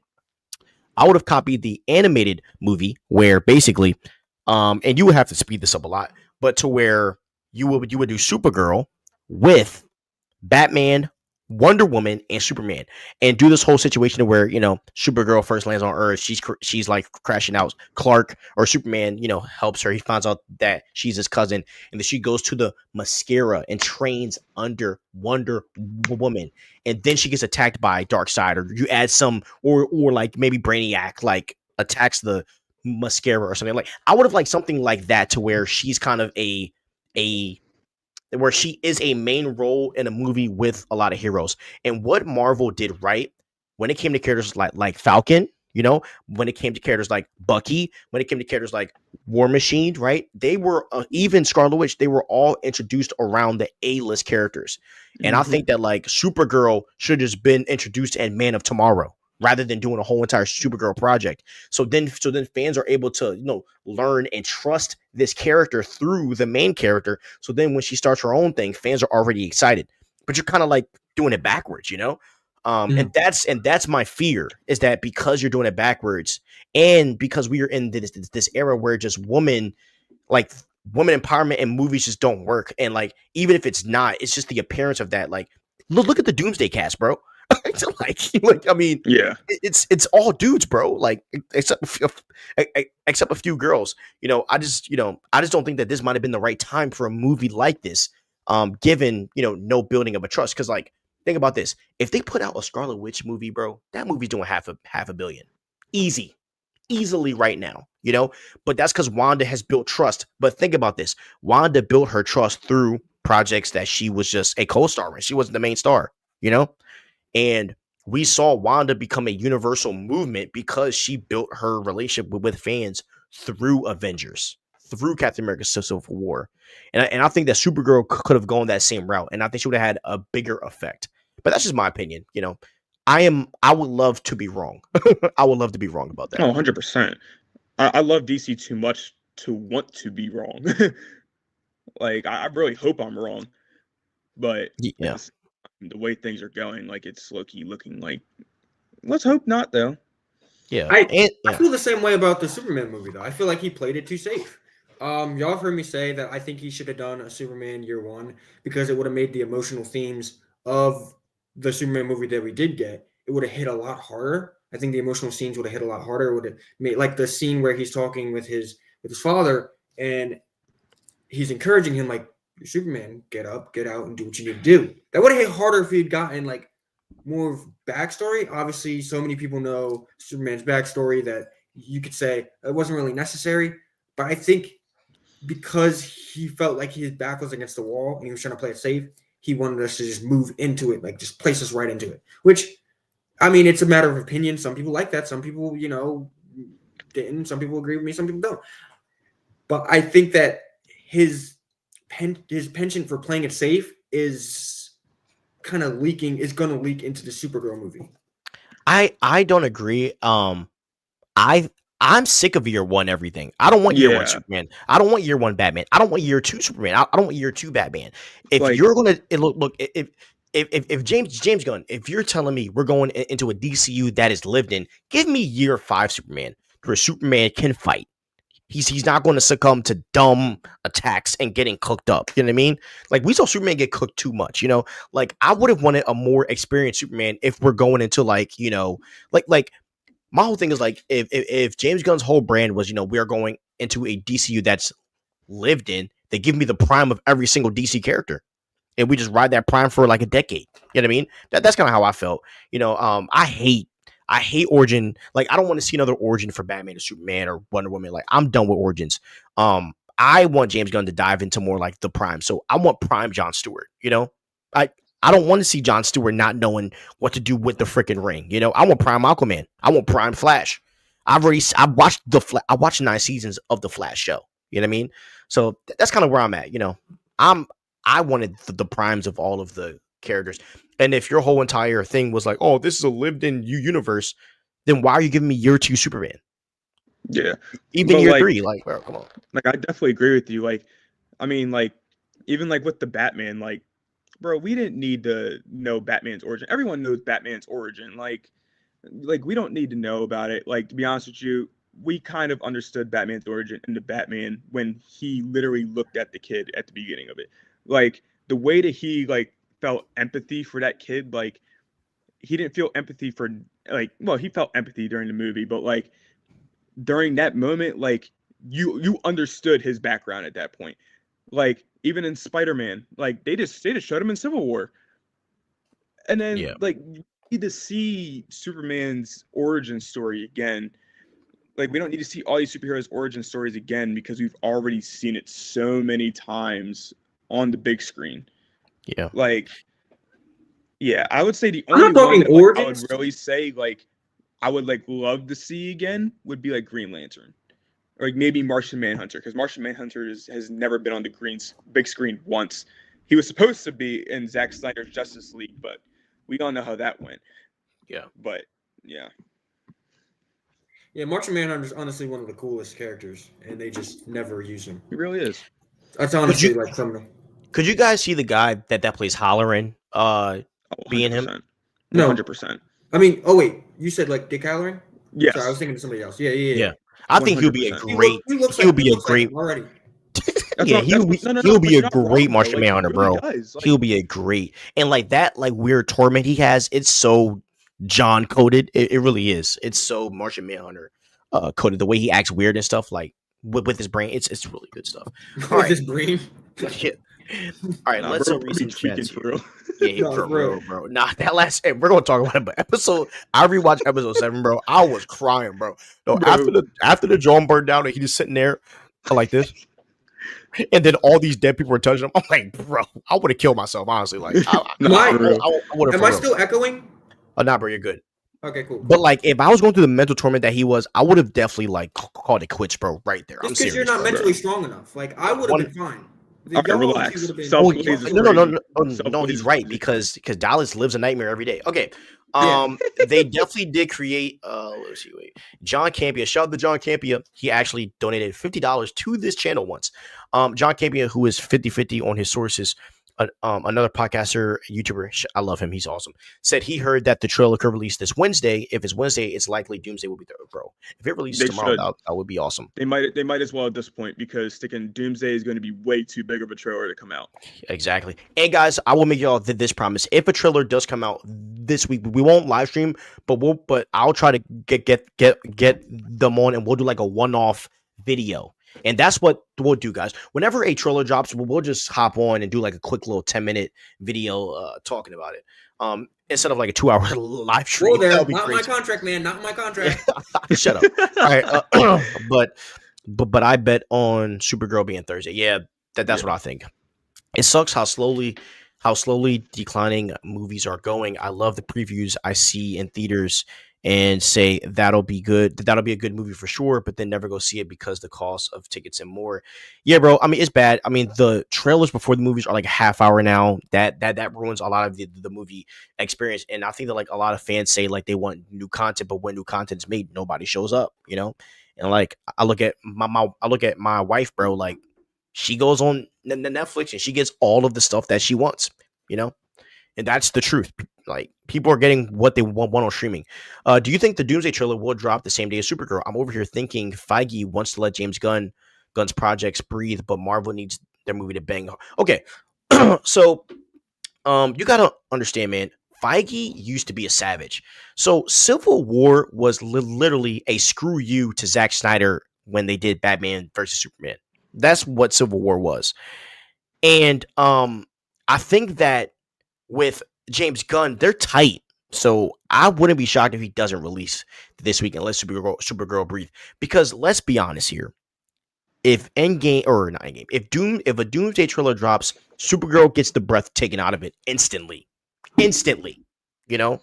Which would make sense. This is a team up movie. Iron Man's coming back, Cap's coming back. I mean, we already saw obviously what Dune did. They already moved out of sticking December. Yeah, you know what I mean? Like it's just not fair. And it's not fair. And it's just not fair, you know. So yeah. It's been a while. Did the streams what's up, Hungry Almighty? Welcome back. And yes, bro, the stream I remember you. Yeah, the stream started about making. yeah, but but he's like been an OG on this pod for a while. Maybe like 3 years now. But yeah, bro, the stream started about an hour ago. But all right. Now let's get to the next topic here. We're talking about Miss Scarlett Johansson. So Scarlett Johansson is in talks to star in the Batman 2. So apparently, the role was originally, in Dallas, you're going to like this. The role was originally offered to Emma Stone, rumoredly, and she declined. And apparently, ScarJo jumped on this immediately. So this is very odd. And I want to talk about some roles that she's rumored to play, and then I want to hear what you guys. What roles you think she might play? So she is rumored. So some people are saying Phantasm, Talia al Ghul, or even Harley Quinn. Those are like the main roles that a lot of people are talking about. But this would change a lot of how I view the Batman 2 and what's happening. So do you guys have any theories on who you think she's going to play in the Batman 2? So are we doing that, and then we're gonna do our take on whether we like her being in there or not? Or are we doing that all in one? We can just toss all in one. Hey, go ahead. All right. So number one, I think she's probably gonna be Talia al Ghul for some reason. For what reason, I don't know. That seems like the most logical. I mean, she could be Poison Ivy. I don't get what she would be doing in the movie. So I don't know. It's too grounded in there, so they will never do Poison Ivy. Honestly, I don't really know who she's going to be. I have really no clue. But quite frankly, I don't really like her being in the movie. Like, I love ScarJo. She's a great actor. She's hot. She's hot. Did I mention that she's hot? Doubled down. That's crazy. I think I did mention that she's hot. But I like ScarJo. But I'm tired of seeing the same old faces in movies. Right? We need some fresh faces. Like, they could have brought in a new, fresh face, an up-and-coming star, or someone that we haven't seen before to play a role in this movie. I'm so tired of seeing the same actors and everything. Shout out to the grind and the work that they put in, but I want to see new blood. And obviously, we saw where new blood got us with Welcome to Derry. You know, it's atrocious. But I mean, terrible acting. But I want to. I get why, because the pedigree, but give us something new. We've seen her in so much already. Like, there has to be another beautiful face that you can bring in that also has amazing acting skills. You can't tell me she's the only one you can find. Emma Stone and her, come on. Do better. Try harder. I mean, I will say, I do agree with you on that aspect of, like, getting somebody new. But I will say, like, if they do, because I think it would be Talia al Ghul. If they do her, I think she would. The only reason why they really went for her is just because of the fact that, like, they already know what she can do with somebody who is as acrobatic and has the fighting skills, like, of Talia al Ghul. Because I mean, in Black Widow, like, I will say, like, not the biggest fan of her as Black Widow, but I will say, like, she has some very good, like, combat scenes, so people already know, like, what they're going to expect with her. But like I will say, if she is playing Talia al Ghul, I think this would be perfect because Zoe Kravitz, right? Yes. The Zoe one who played oh my gosh, who was it again? Catwoman. Catwoman, yes, the one who played Catwoman in the Batman Part 1. She's not going to be in the movie. So, and I think this is perfect, bro, because now they'll have another love story between Batman and Talia al Ghul, and I think this is going to be perfect because I think they're going to end up tying this in if they make a third the Batman movie, which, in my opinion, I don't think they should, even though the favorite Batman movie ever exists. But I don't think they should. But yeah, So Talia al Ghul is low key an impossible idea. Phantasm to me is impossible. I think all of these theories are impossible because those are if okay, in order for Talia al Ghul to work, right? Batman would have already had to train with the League of Shadows, and from his fighting skills in the Batman, he obviously hasn't trained with the League whatsoever. His fighting's atrocious. Now I have created a theory in my head that maybe Batman took a break and went to the League and learned, but since this is fantastical, I don't even think the League is going to play a part in this. And also, if they're doing Damian Wayne, then Talia al Ghul is going to be in the DCU, and I think that's the best place to be because when you start talking about Ra's al Ghul, when we start talking about the whole pit that brings them back to life, or when we start talking about the Lazarus pit, there's a whole fantastical situation that needs to stay in the DCU. Now, who I think she's playing, I think she's playing Vicky Vale, and I think that's the role that is up for casting, and it fits perfect in the Batman universe because she is a investigative reporter in Gotham City. And I think we are going to see a situation to where she and Bruce Wayne romantically fall working with Batman because she is a investigative reporter, and that already fits into the whole idea of Batman being a detective finding grimy crime. Like I think that fits into the Batman universe even more. So that's the role that I think ScarJo is possibly going for, and I think a Vicky Vale role would be perfect for the Batman too. Quick question. Now you said you think Vicky Vale and Bruce Wayne are gonna fall romantically in love. Now, do you think Vicky Vale and Bruce Wayne are gonna fall romantically in love, Both. or Vicky Vale and Batman? I think she'll fall in love with both. Okay. Yeah. What? She's just for the streets, huh? Can't pick one, huh? Man, Nicole Kidman as Vicky Vale, bro. I mean, we all seen what what's her name did, who girl played MJ in the original Sam Raimi Spider-Man. Oh yeah, right. So every day from different people. No, for real. Yeah. I think Zoe, obviously ScarJo can never compete with the performance that Zoe Kravitz did as Black Panther. As who? I mean, wow. Oh my gosh. Yo, I'm actually on something. This is like the third time that Zoe Kravitz did as Catwoman, bro. Catwoman. Wow. I thought of a black cat and I thought of a panther. That Zoe Kravitz did as Catwoman. Obviously, Zoe Kravitz as Catwoman blessed generations of guys across the world. So shout out to Zoe Kravitz. Just you. ScarJo, you got some big shoes to fill. You know what I mean? Okay. Yeah, bro. I think that. I think that ScarJo as Vicky Vale will be interesting. But I do agree with you, man. I think they could go for an unknown actress, a B/C list actress, and that could give her the big shine and the big role, and it'll make Robert Pattinson's Batman shine even more. But I also understand that they want to bring in another big character to sell tickets, and ScarJo would be the actress to choose, one of them at least. So we'll just have to see what happens, man. But ScarJo is getting jobs, man, because Jurassic World did crazy. That was one of the best movies all year. Yeah, Jurassic World went crazy, and she's doing a second one. So there's a lot of I won't say progress the word.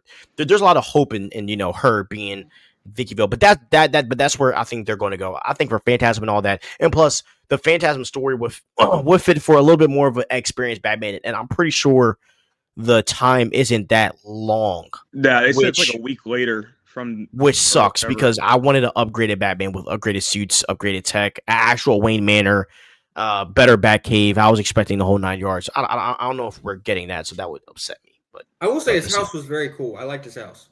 Yeah, how it Yeah. was like in the city. Yeah, it was interesting. It was very interesting. So But let's see the what. Batcave was non-existent. Yeah, and it did fit the year two Batman. Like, I get it, but Yeah. if you do go, we need.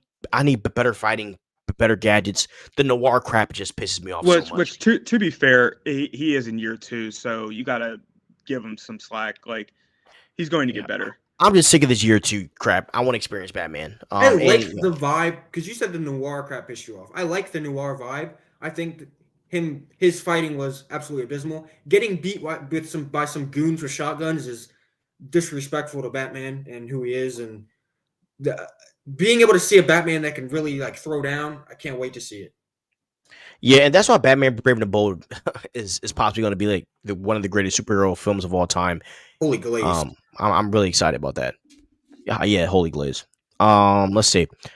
Let's read some chats. Since you passed the Doomsday stuff, I'm gonna say what I think. I'm so happy it's looking like Steve Rogers is the main character because one thing I've been saying is where are the Avengers? Yeah, Steve Rogers is gonna be a very important character in Avengers Doomsday amongst a bunch of other characters. Like I think Tony Stark is going to be heavily involved. Obviously, Reed is going to be heavily involved. I think Sam Wilson is going to be involved at first, but I think they're going to make Sam take that backseat. You need to. I really don't care to see Sam. If Steve's there, I don't care about Sam. I'm just being real. I think Professor X is going to have a really big role as well. There's a lot of guys that are going to be very important when it comes to Doomsday. And that's what's going to be interesting. And then what I think is going to happen, it's going to shift from Doomsday or it's going to shift from all those guys to just Reed and Doom. But what I am the most excited for is T'Challa because we need the new Black Panther. I totally forgot to talk about that. And if Damson Idris is T'Challa, man, yes, I will get up in that theater and scream. I will be the happiest man alive. Fanboy, jeez, dude. No, I'm so sick of Shuri, bro. Wrong. I'm Shuri out, dude. Get Shuri back in the lab, bro, and give me freaking T'Challa, bro. Give me Damson Idris. Yeah. Hold on. A smart one at that. Yeah. Yes. Yeah. I mean, yeah, and the conversation that people don't want to have is, T'Challa. He did not shine in that Black Panther movie. And the supporting cast they're the people that shined. And Ryan Coogler played T'Challa like a fool. He was not like, if you guys read the new Avengers comic going into Secret Wars, T'Challa was going tit for tat with Reed Richards, bro. Like they're close to each other. Oh my gosh, they are close to each other when it comes to knowledge.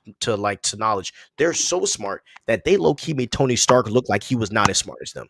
That's how smart T'Challa is. So I hope that they can, honor that in a way. And Michael B. Jordan completely stole. Yeah.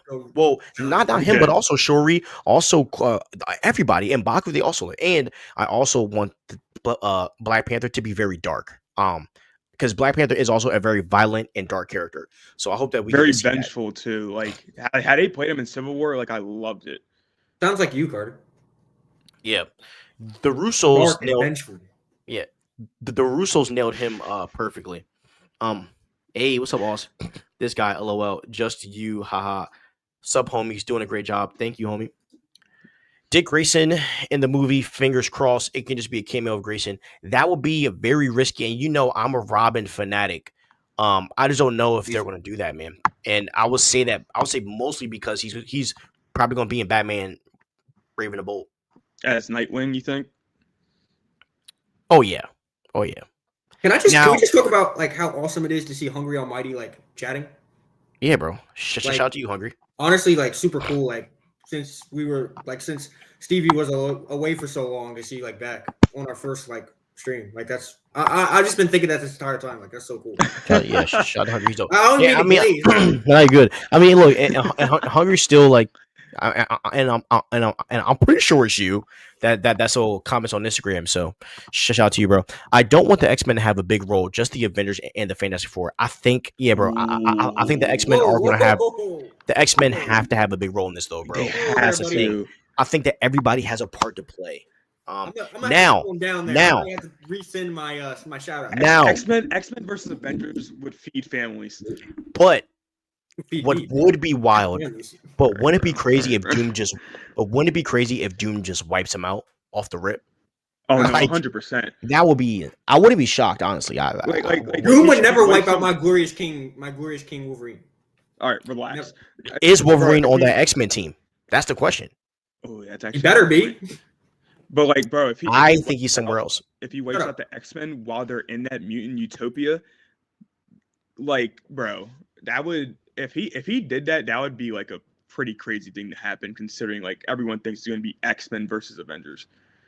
Yeah, I don't think that. And what if Doctor Doom gets control of the Sentinels? They're cooked.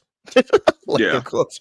They're fried. They're fried rice. You know, if he gets control of the Sentinels, that's yeah. I also and he could probably upgrade them. Yes, because he's another one, bro. That's so smart that no one really talks about how smart he actually is. Yeah. Another thing, I think Doctor Doom is going to use Galactus' ship to upgrade his armor in Doomsday, because that his ship is still above Earth of Fantastic Four. Is it though? Wait, whose ship? Yeah, where else could it have went? Galactus's. Yeah, well, yeah, maybe Reed just flies up and does like research on it. That'll be insane to see. Let's see.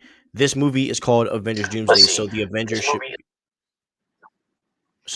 should be the main priority, not X-Men, Fantastic Four, or Thunderbolts. That's why they are bringing Steve back, because they realize there's no Avengers. LOL. So the question, Hungry, would be, right?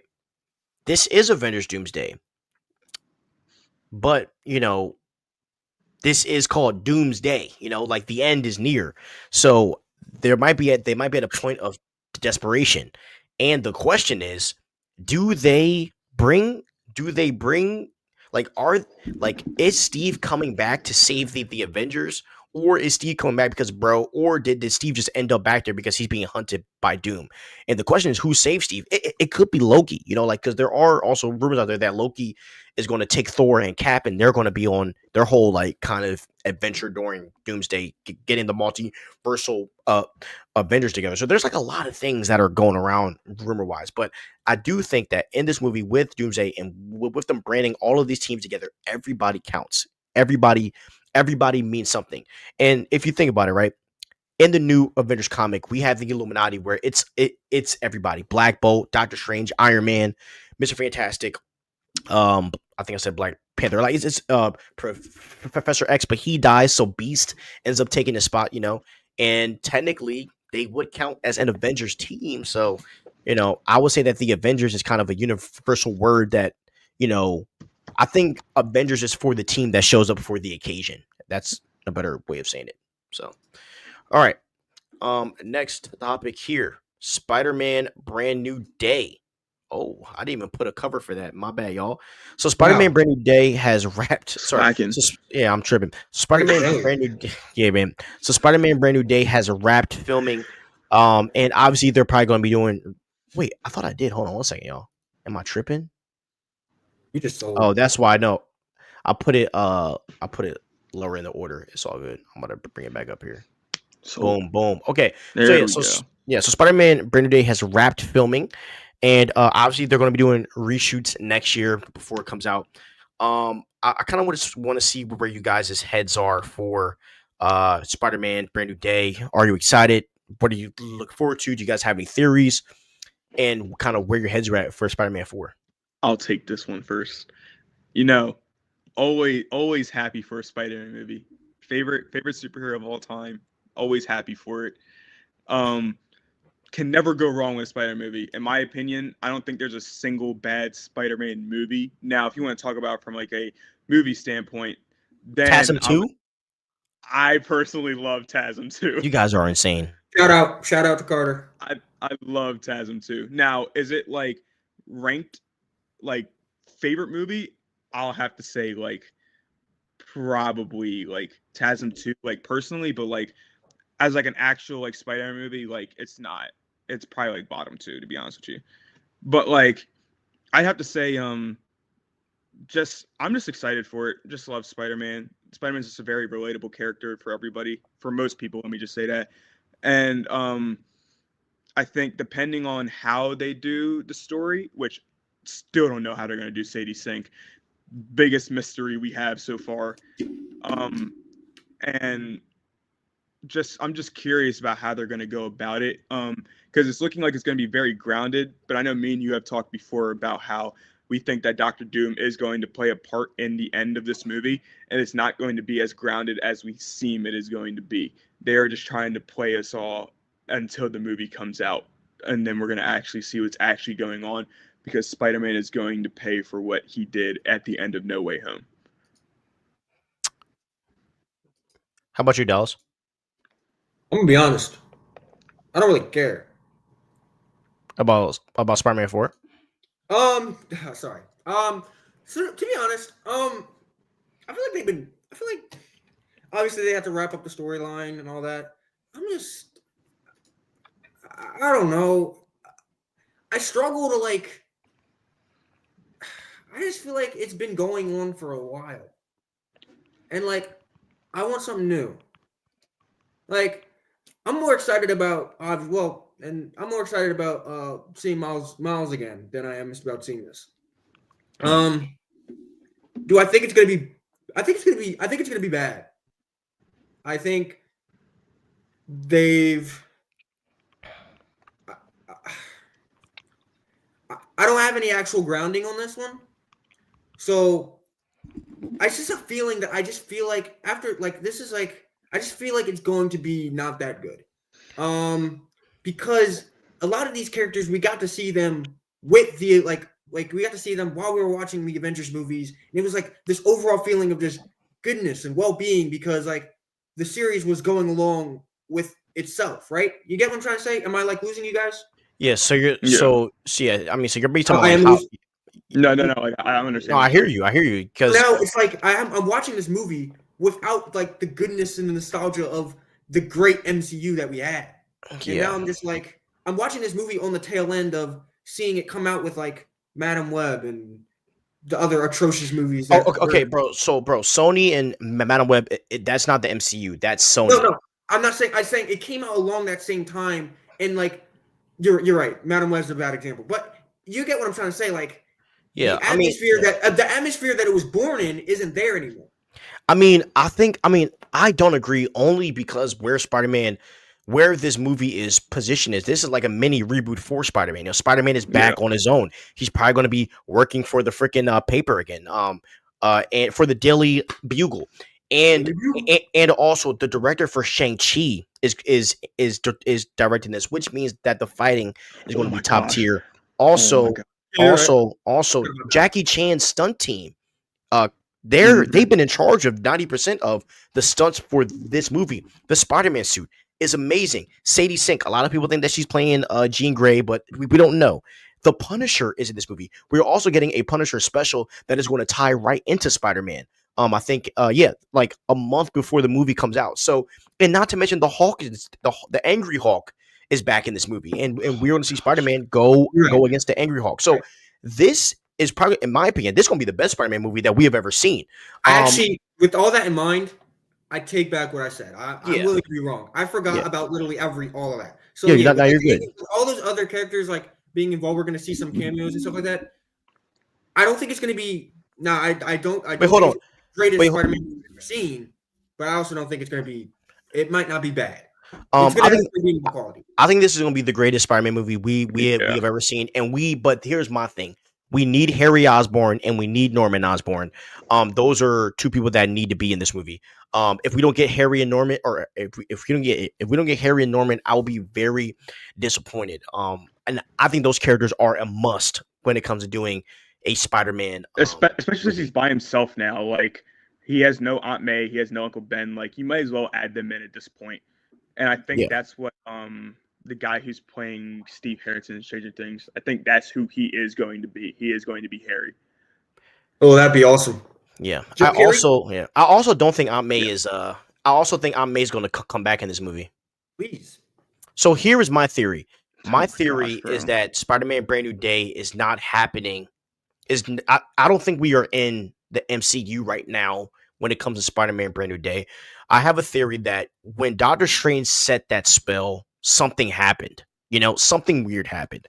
I just think it's impossible to think that Doctor Strange does this spell and everything goes back to normal.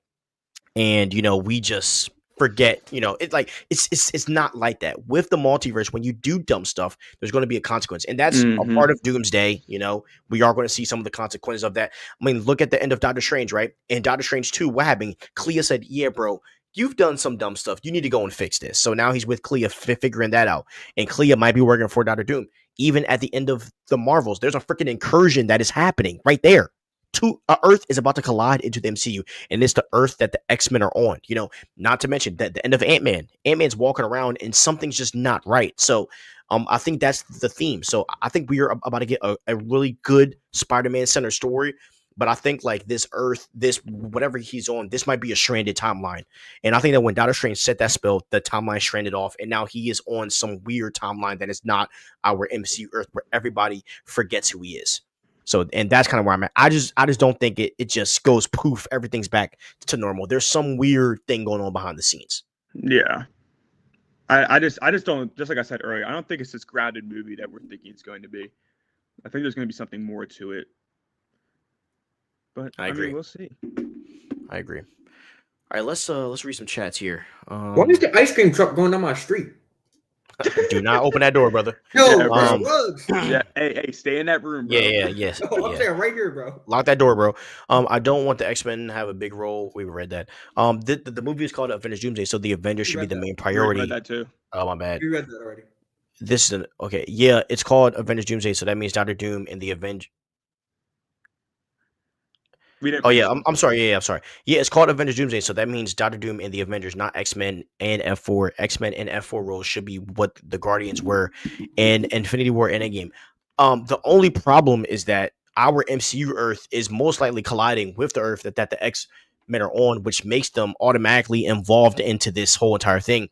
And somehow the Fantastic Four is now in the MCU universe, and it has to be with whatever went down with Doctor Doom in them and Franklin. You know what I mean? So something is drawing them to this, and I think this is yes, it's called Avengers Doomsday, but this is the multiverse, which means that everyone is involved. Like this is the death of everything, and so we gotta. So they all have to team up because not one Avengers team can figure this. Figure it out. Figure it out. Hopefully, Uncle Ben is mentioned in Spider-Man Brand New. Bro, not wrong. Hungry's thing, bro. He's so pissed that that Uncle Ben has not really been talked about.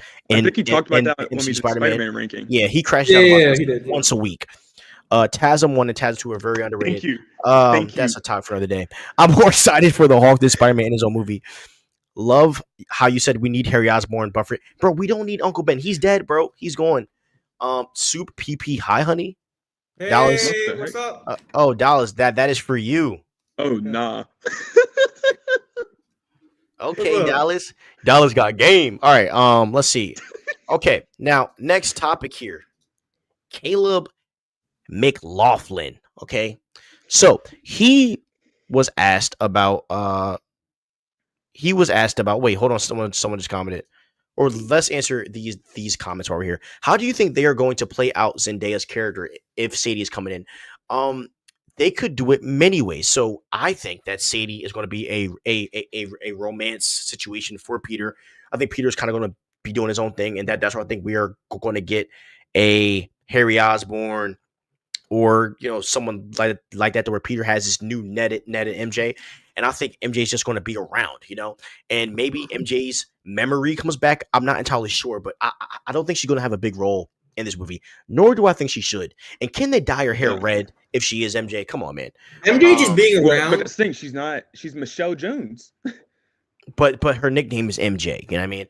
And it's weird. Why do you cast a redhead and she's not Mary Jane? Yeah. She's not Gwen Stacy. A lot of people say she's Jean Grey. It's just a lot of, and then there's this weird character in the comics that works with the Punisher and has red hair, but then they say it's not that character. So I just don't know what's going on. She did also say that she had a quote that came out like a month ago that said something like, "Oh, well, you can always change the actor's hair." So I think me and you talked about this. She may be Gwen Stacy because she is in Secret Wars. That would be crazy. Gwen Stacy, and she turns into Spider Gwen in Secret Wars. Or maybe Sadie Sink as Spider Gwen would go freaking nuts. That's what I'm saying. It would do like numbers. Yeah. Thanos is definitely coming back. Let me cook. 100%. What? 100%. Well, he is in the Secret Wars comic. Yeah. Dang, y'all bullying my man. Yo, Dallas he's been trying to cook us all episode. You just missed Nah, like the for whole real. first half. He been trying to rage bait all episode. Exactly, It's bro. been failing. Exactly. El Rage Bait. El Rage Bait. You Rage haven't bait. seen the rage bait. I El got you. rage bait. I have you set up. Oh, don't worry, because my trap. Stranger Things is next, so prepare yourselves. Hey, Okay, wait. so Bro. let's talk about Caleb McLaughlin. So he said that it's his dream to play Miles. Okay, extension. Just keep on cooking. Like type out your whole thing, and then we will read it after this. I promise you. So Caleb McLaughlin talked about the fact that he wants to play Miles Morales, and I actually posted this on my TikTok discussing whether should he play Miles Morales or not. And that TikTok right now, let me just pull this up. And I randomly posted this, not even thinking that it was going to do like crazy on views. It's at 189,000 views, 23,000 likes, and 545 comments. And all of the comments were about whether if Miles needs to be an Afro, Latino, or not. So let me just educate you guys on casting for just characters in general. So the way that casting works in Hollywood is that a lot of studios they don't have the pool to cast exact races all the time. Here's an example. Wakanda, right? Wakanda's people in the comics in Wakanda, they're African, right? So who did they cast? They casted African Americans and British African Americans, or British Africans. Is that what you call them? Black people that are British. You call them Britfricans. Britfricans, yeah. Okay. So yes. All right. So even for the movie Odyssey, right?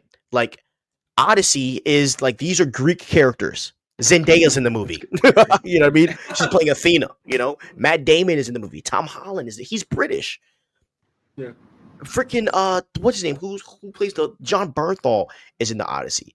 So a lot of people were saying because Caleb isn't Afro Latino, but only because he's black, he can't be in this movie. That's not how casting works, because these are called actors, so they can adapt. Okay, so they're going to cast whoever they think is the best role, whether it's a black person or a Hispanic. Okay, they cast on who's best for the role, not necessarily, like they're not always looking for the perfect race. So don't be shocked if Miles is a black is casted by African American. Don't be shocked if a Latino plays Miles. You know what I mean? So let's not get caught up in all that. Now, from a face value standpoint, because you guys have watched Stranger Things, could you see this guy play Miles Morales? Yes or no?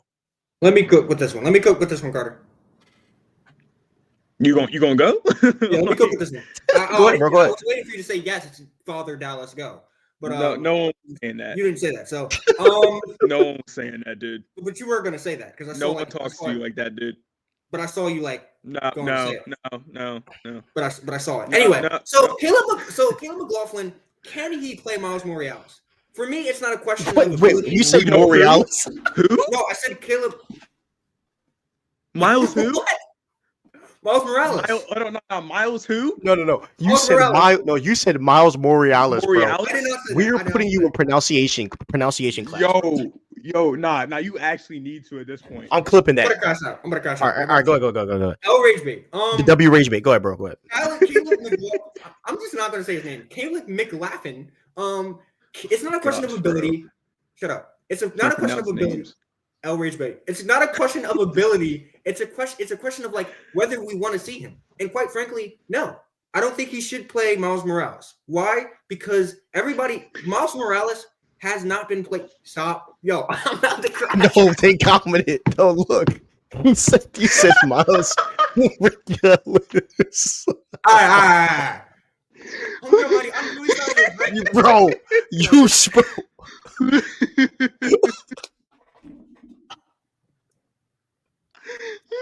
Bro, you shouldn't have said it, bro. Yo, this dude said, yo, Hungry Almighty, bro. This dude was trying to say Tony Stark. He said Tony Hawk. All right. He said, all right, Dallas. I'm gonna let you rock, bro. Go ahead. I'm gonna let you rock. This is a very serious take, so hear me out. Miles Morales deserves a new actor. He deserves a new face. I know we talked about it earlier with Black Widow, how we want to see, instead of seeing ScarJo, we want to see somebody different, right? New, bright, vibrant face. Miles Morales has not been seen before yet as a live action character. Give us somebody new. Give us somebody exciting. Give us somebody shocking. Give us a new face that we can really get behind and really like build a fan base behind. Give somebody a chance to build a fan base with this movie. Respectfully, Caleb, he did a pretty decent job in Stranger Things. I wouldn't say he's bad. I wouldn't say he was like also like super exceptional either. But I will say that like it's gonna be hard as fans to like go from like see Lucas from Stranger Things to then see Miles Morales. And honestly, fans shouldn't have to put up with that. Just give us somebody new. Well, I will say, to go against that point, it wasn't difficult for people. Hold on. It wasn't difficult for people, at least for me, to watch. Like for Robert Pattinson, like everyone saw him as the guy from Twilight when he ended up playing in the Batman. Like he did get cooked though. Completely different roles. No, he did. You have Pattinson got barbecue fried until they did the trailer for DC Fandom when he beat the crap out of that henchman. But he got destroyed for like 6 months straight. But anyways, keep going. But then like when they actually like put something out for it, like then people were just like, okay, like this can actually be something. Like as long as they do the movie right, like I don't think there's gonna be a problem with Caleb McLaughlin doing it. I think he's gonna do an exceptional job. And because the only thing that he's really in, like besides like that stinking goat animation movie that they're coming out with like in like 2 weeks or something like that, or next year, like besides that, like the only good thing he's in is Stranger Things. Like and he did a BET movie. He was on the movie for the Temptations for New Edition. My love, do you? No one cares about that, bro. But that's going from Stranger Things to BET. I've never watched BET in my life. Don't wait, dollars. Going from Stranger Things to BET movie is crazy. No, I'm not gonna lie. That's a generational fall off for real. I'm sorry. Go. All right. I'm sorry. Go ahead, Carter. No, but seriously, that's a generational fall off from Stranger Things from Netflix to BET is crazy. That's it's not either way. But that just shows you, like, as an actor, there was nothing exceptional about him. Like, respectfully. Okay. He did a good job. Wait, Carter. Can you get off like the? I want to hear your take because, like, I want to see where you're going because you're for him. So I want to see why. Well, I'm for him just because of the fact that, like, all right, let's be real here. Like, Dallas is talking about how he wants someone new. Like, there's not really a lot of like. At least no one I can think of off the top of my head that could play Miles Morales like same. Well. You said who? I said same. I agree. I can't think of anyone. Yeah, there's no one that I can think of that can play him well. I think this is probably the closest thing we can get to him. But like, I think like just the way like even like his character in Stranger Things, I think just the way he acts, like I think we could. He has potential to definitely be a good Miles Morales. No, it just depends on whether or not Sony actually wants to do a good movie. But like at the same time, like I think he could be good, and also like I truly think he could probably get that accent down to be that like Hispanic African type deal, like. So the wild thing is that in the Spider-Verse movies, he just sounds like a regular kid. Like there's no, and that's what shocks me. Why so many people are like tripping. Like he looked like a black kid. Like in the Spider-Verse movies, you know, he just had really nice hair. So usually in the vibe that showed like his exactly. It was his environment. You can't do that. But they could do that in an animated movie. You can't do that in a live action. Well, they could, but it would have to be a very different way. Yeah. So number one, Caleb is too old. So he should not be Miles Morales. He's 24 years old. By the time this movie will get off the ground, he will be 26. These guys, like, I mean, and maybe 27. But by the time they're doing a freaking Miles Morales movie, there's no way I'm casting a 24-year-old to play Miles Morales. And also, Miles Morales has to be younger than Peter Parker, right? I mean, we need to Yeah. cast a kid that's 18 and a kid that's 17 to play this character of Miles Morales. An example is like the live action Avatar: The Last Airbender. They went and just casted the exact age that Aang is. And that's what I think they should do with Miles. Cast a good 16, 17-year-old, make him play the role of like a 14 or a 15-year-old, and that's what I would do. I would cast really young. I think Caleb's just too old, man. And Caleb, like, and that is the thing for a lot of these guys. A lot of their time has passed. And look, when Tom Holland auditioned for Spider-Man, I didn't even know who he was. He was going against this actor. His name was Asia Butterfield, and he was like he was a rising actor at that point, and Tom Holland beat him out. So I think they needed to do that model. You find an actor that's very good known, and Tom Holland was more so in plays and stuff, not really movies. He was in a few stuff, but not that much. So I would go that route, but they would need to cast like a 17-year-old, or I would even say cast like a 16-year-old. And that would be hard because a lot of kid actors don't act well, but you would just have to cast someone that's really, really good. But that's what I would do. Caleb's too old. 24 years old is too old. By the time they get a movie off the ground, kid's going to be freaking 30 years old, bro. Like that. Like, come on. You know what I mean?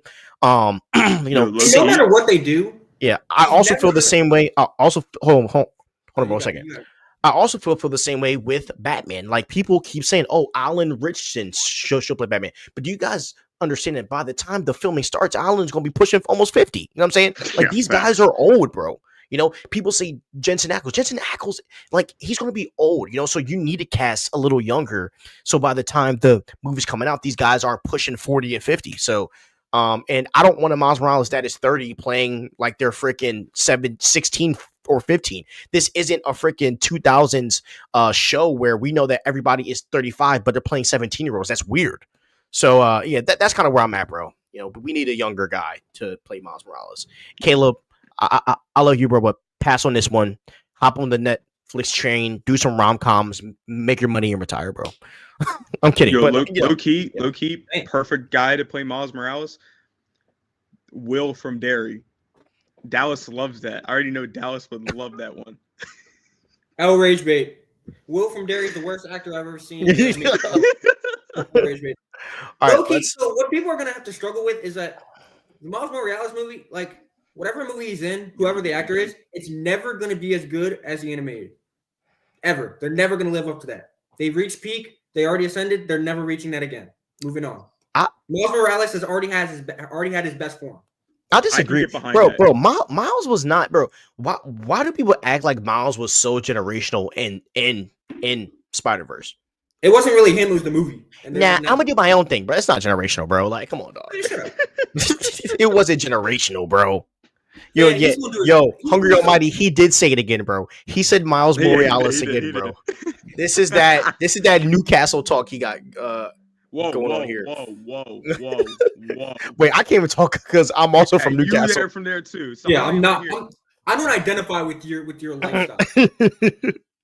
All right, let's at least you guys weren't here for when the dude said Tony Hawk, man. That was the worst one. I want to find that clip. No, first of all, that was a mistake. I work at GameStop. That's getting clipped, bro. All right, that's getting clipped. Yeah, well, you get clipped all the time because the way you Okay, let's go. Okay. I think. Oh my gosh, bro, you need to relax. All right, now let's. Okay, we had a lot of chat, so I need to catch up here. Because Miles Morales is trolling. All right, Dallas. Dallas. I honestly might just change that to your name in my phone. Where did Carter go? Carter's phone died. His phone probably did die. Okay, let's see what Extinction. Wait, is he good? Like, is he coming back? My guess is he probably, his phone probably died. Let me just check my phone to make sure. Wait, so who am I gonna rage bait for like the rest of like? Don't worry, he'll be back. Okay, so let's see what here he is right here. Okay, so let's see what Extinction antagonist said. Okay, remember Infinity War? Remember when Spidey was like, it's been 5 years. They need us to go back and save them. So technically, when Thanos snapped half the Avengers, they weren't really dead. They were just put somewhere for 5 years. Where I honestly don't know. Maybe they'll explain that in Doomsday. So technically, if we were going by the comic book lore, they would have been in the Soul World. because so that's where they would have probably been when the snap happened. I don't think Thanos is dead. I think he's put somewhere else, and someone is going to bring him back, or Doom is going to bring him back, or some evil team, something like that. I don't know. I mean, they could easily do a variant of Thanos. That would be easier. So Thanos is just chilling somewhere, having a margarita until he comes back, and then probably killed again. But Having a killed, margarita. yeah, right. But killed for real, not snapped. Okay, let's see. Please, no Thanos. If they want to do the spine rip with Doom, that they can do it to another big character. Bro, I really think Thanos is going to be in this though, bro. I think they're bringing back everybody. Guys, my boyfriend is trying. Leave him be. Okay. See, yeah, my Dallas? bro, I Cookie. think I Yeah. succeeded. I wasn't trying. I succeeded. Nah. Let's leave this up for the remainder of the episode. Okay. Red white hoodie guy spitting facts like 6ix9ine. I don't know what that is. W Is Rage that, Me. is, that a, is that an insult? Yeah, I don't know. definitely is. Well, Max from Stranger Things is in Spider-Man, so why not the black dude as well? Bro, he's too old, bro. He's too old. I'm gonna be honest and real. You guys are not seeing a live action Miles Morales until after Secret Wars. 100%, bro. 100%. Nah, he's going to be revealed somewhere in Doomsday or Spider-Man. I don't think Miles is, bro. Extinction Antagonist and Almighty Loki going at it. Because everyone's asking for Miles, and Marvel can't take this long to reveal Miles. No, they definitely can. They can, bro. I mean, bro, we are getting the X-Men, bro. They can take as long as they want. Mason Thames will be a good Peter Parker. Yeah, but a lot of people think that he's going to be possibly like in the Bat family. So we'll see what happens. Shout out A lot of people would want him as Nightwing. Aren't Peter and Miles the same age? No, they aren't the same age. Dallas Dupree Young. I heard that name. Let me search up Dallas Dupree. Who is that? Oh yeah, so I heard about this kid. How old is he? Age. He's 19. Again, too old, bro. We need younger, bro. We need younger blood.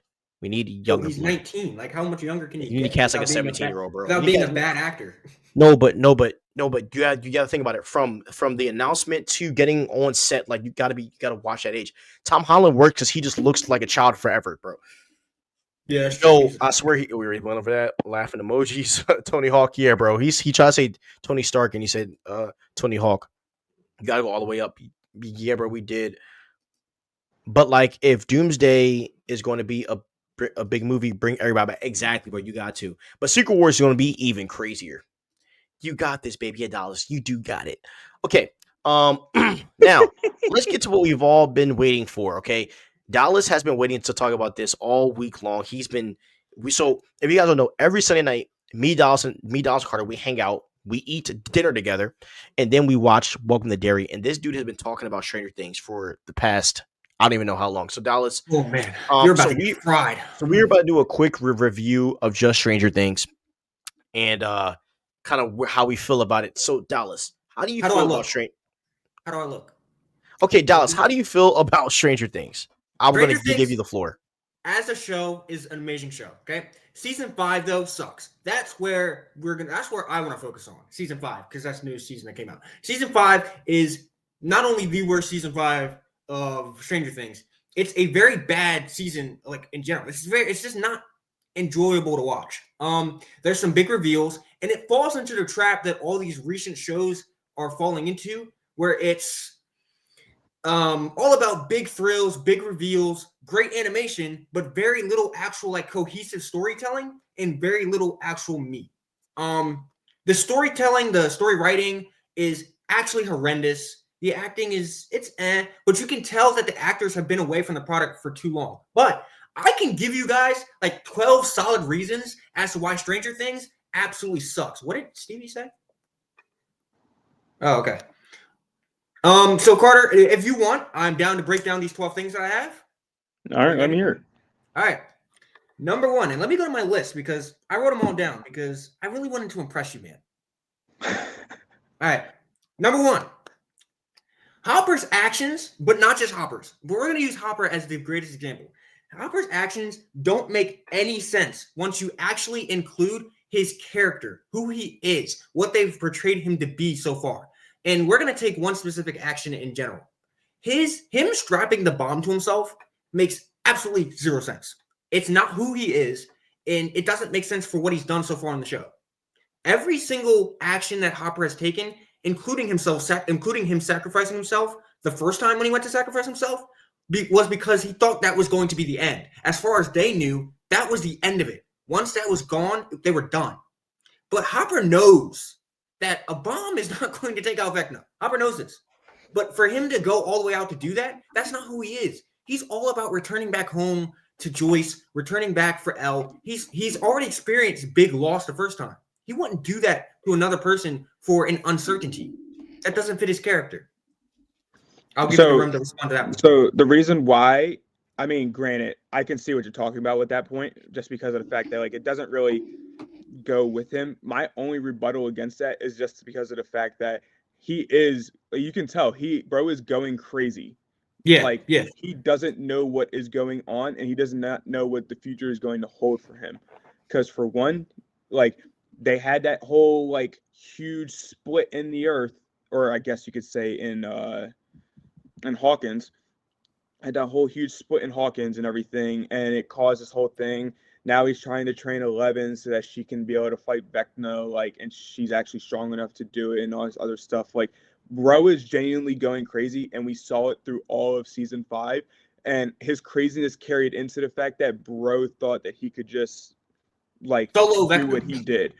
Yeah, exactly. So, I mean, I think it works perfectly in the fact that, like, he is genuinely going crazy because he has no idea what is going on, and he feels like that he's the only person that can do anything about it. He literally tried to stop 11 from even going into the Upside Down. I do understand that, but Hopper has never been. It doesn't make sense because he jumped from sane to crazy. Like, he jumped from being controlled to all of a sudden he's crazy. That's another thing where the characters just jump character arcs. Well, but I get what you're trying to say. There was a huge jump from season 4 to season 5, and how long, like, because at the end of season 4, we thought we were gonna get this whole, like, apocalyptic, like, type style, like, in season 5, but then now we get into season 5 and everything looks perfectly fine. There's just a huge metal sheet that's just going over a huge crack in the earth, and now the government is playing into it. Now the government is the only one saying, like, we can only touch the Upside Down now. No one else can, and we want to find 11 because clearly she is the reason behind this, which she is.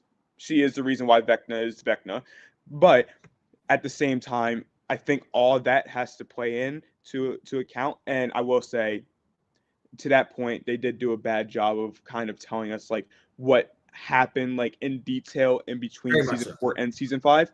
But I will say, clearly things have been happening with Hopper, and he's starting to get crazy and crazy and crazier.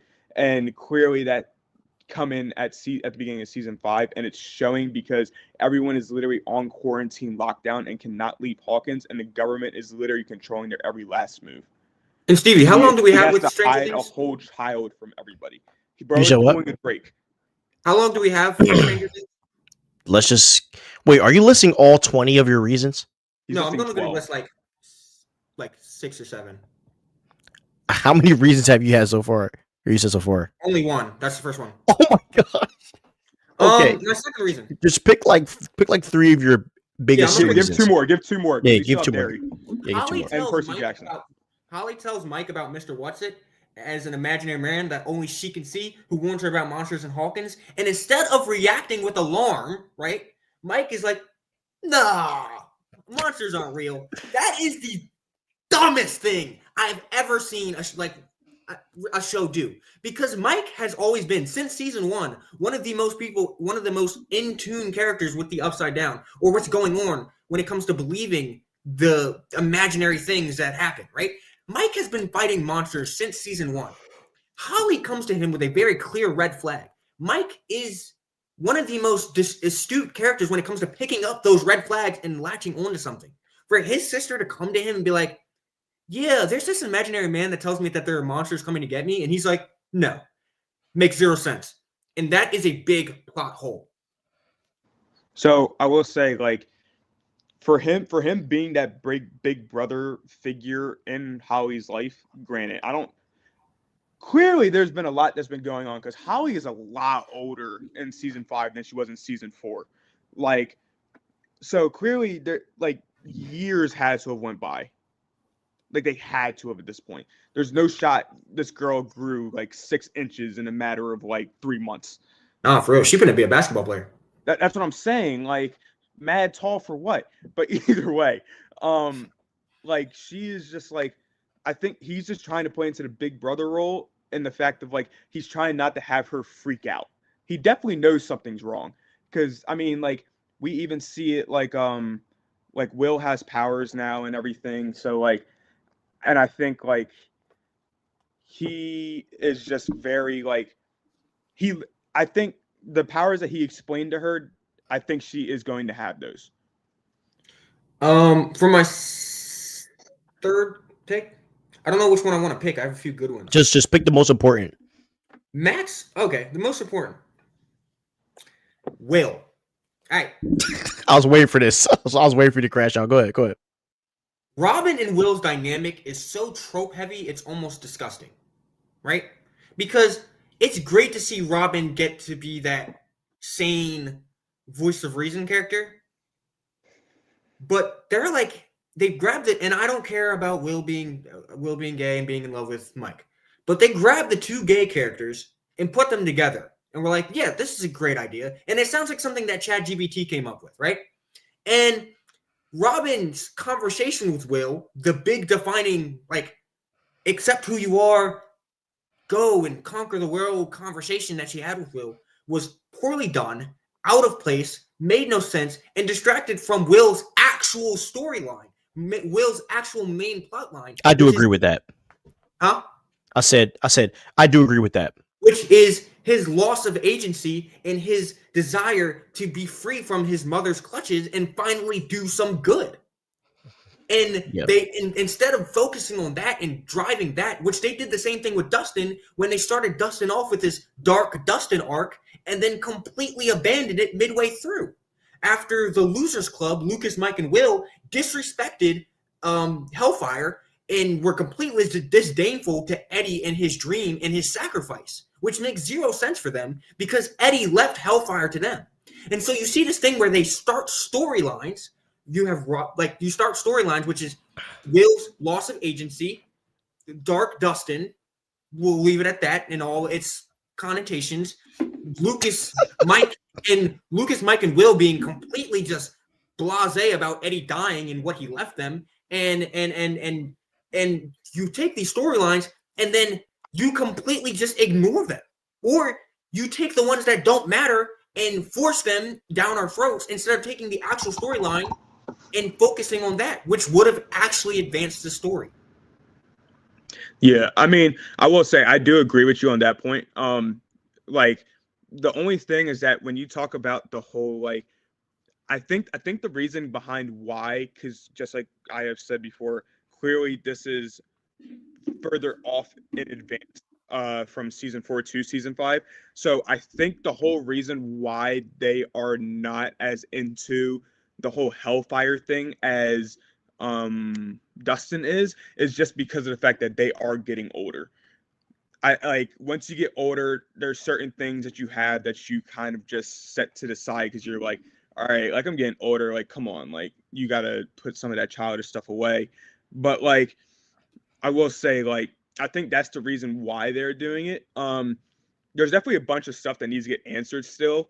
Like they touched on it a little bit. Granted, I probably just need to watch it again. But like I'm still trying to figure out like why was Will picked out of everybody by Vecna? Like he was like the first one picked, and it was like years later. Now he's getting all these other kids. Like the theory is that Vecna and Will's mom had some dilly-dallyings, because the theory actually is that because they went to high school together. Yeah, because when he goes to like dismiss her and he's like, you know, they'll walk him down Wheelers. Yes, sir. Yep. What y'all know about Ted Wheeler? So, now we got the walk him down Byers. When he absolutely claps Joyce, like he just shoves her out the way with like one swipe of his hand. It wasn't to harm her. It was more dismissive than anything. And it almost seemed as if she recognized it, which I don't know if I agree with this theory. Well, but it actually is a good point because I will say this. After I watched season 5, the first 4 episodes, I was like, why didn't he kill Joyce? Like, why didn't he kill Mike? Like, why didn't he kill all these people? Like, what is he trying to do? And my theory is that I think Vecna is not the villain here. He's not the main villain. I think it's the Mind Flayer. I think the Mind Flayer is the main villain here. And that's the thing that Vecna is trying to stop. I don't think that Vecna is the guy that is the bad guy here. I think it's the Mind Flayer. Either that, or they also talked about a Hydra type being as well when they played D&D the first time. And every other monster that they had in the first episode when they played D&D has showed up besides the Hydra type being. So that is a good point. And if they follow D&D lore, that means Eddie's coming back. Exactly. So it's like low key, like I don't know. Like, we got 4 more episodes left. Like, I personally think we are going to witness peak in these last 4 episodes. Holly is going to get powers now.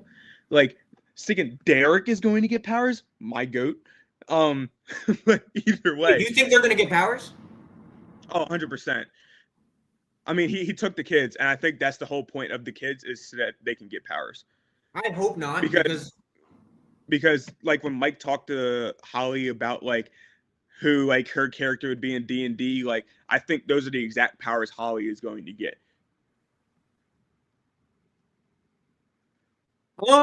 It doesn't make sense. So I will say that Will getting powers kind of brings into question the entire like power system and how they work in Stranger Things. Sometimes it's the lab, sometimes it's Vecna and Elle's battle. Sometimes it's very interesting. We don't know how some of these characters get their powers. No, we don't. Right now, it's Will got diddled by Vecna, so now he has super secret Vecna powers. Yo, I'm not gonna lie. When they came out with those first 5 minutes and the comments underneath it, bro, were insane, bro. Dude, and bro has a seizure every 2 seconds, bro. He legit got okay. Yo, also Will like low key. I keep seeing. Have y'all seen the reels where it's like Will be anytime Will doesn't get attention for 1 minute and he starts like seizing out? Yeah, I saw that. I was crying, bro. That was funny. Like, but low key, like it just doesn't make sense. So like, they have a lot of questions that need to be answered in 4 episodes. I think they've done too much. I love Stranger Things. It's one of my favorite shows. I'm a big fan. But this last season was very poorly written. Carter, I don't think you can disagree with me on that. We like the show. We like the lore. We like the action. But you can't deny that it was very poorly written. And if we take away our actual love for it and the nostalgia that it brings us and the excitement that it brings us, we can both admit that it's a bad show. I mean, I personally don't think season 5 was bad. I actually very much enjoyed it. Like, taking away like the I thought this man was going to agree with me. I was so wrong. No, not at all. I think I actually bro poured his heart out to be disagreed with. Like, I enjoyed it a lot. But like, Carter, you agree with me, right? I understand what you're trying to say, like what you're saying, because I completely agree with it. Like, nostalgia and everything aside, like I think season 5 is going to be very good. Like, they have a lot of time in these next 4 episodes to answer some things. Now, if they don't answer some things and they just leave us like questioning like what actually happened in certain aspects, like then I'll say like I'll be the first to say like, you know what, like, season 5 low-key flopped. But like all I'm saying is the ratings for for season 5, like you had what was it? It was 8.1, 8.6, 8.8, and then 9.6. Like, come on, like that. It's 90% on Rotten Tomatoes. Like, yeah, but most people aren't smart, bro. Like, are we really questioning? We're questioning people who liked Fantastic Four. Like, come on, are you kidding me? Like, L Rage Bait. I that fell super flat. I was trying to get Stevie to crash out. But this is I all think people like the show, but I don't think people actually can see the deep themes and like writing wise, it was an atrocity. It was like a disrespect. It's also repetitive, bro. Like it feels like they're like taking the same tropes and just like putting them on different characters to make it feel like it's different. But I don't know. I'm not. But yeah, the Robin thing really pissed me off because grabbing the two gay characters and putting them together, you couldn't tell Yeah, me that like you something know what? better. I'm going to keep comments to myself. But either way, Like, yeah. come on. I'm sorry.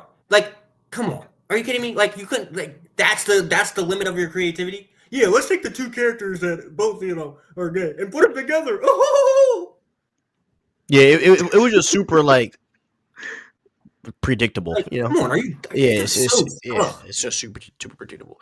All right, and yo, why do you throw the shot at Fantastic Four, bro? I thought you hated Superman bro. more. I hated Fantastic Four, Superman, and I didn't actually hate Thunderbolts. I actually enjoyed Thunderbolts, but still wasn't a good movie. I just enjoyed it. Wow. Tripping. Okay. All right. Now you guys. Now we do have some comments, so I want y'all to answer these. I want you to answer these. Okay, let's go. Yo, my jaw miss might our die, Spider-Man Loki, Brand New Day? so What? if it dies, I'm just gonna join you on my phone. Got it? Yeah. Do you not have your charger? My charger's like not charging right now. You know. Oh, okay. Me being a brokey and all that. Yo, can I cook real quick with Eddie? They bring him back towards the end. How do you guys feel about that? Everybody knew that. No, I think that's going to happen. Guys, my boyfriend's cooking right now. Or everyone is still mad that they or everyone is still mad that they think Eddie killed Chrissy unless they explain it already. Will is just P word. I'm sorry. He really is. No, walk him down. Will was low-key tough, but like I swear, like they didn't show it, but every 5 seconds he was definitely side-eyeing to see if Mike was looking. Mike was watching. He was like, He was like, yo, okay. I'm gonna put that.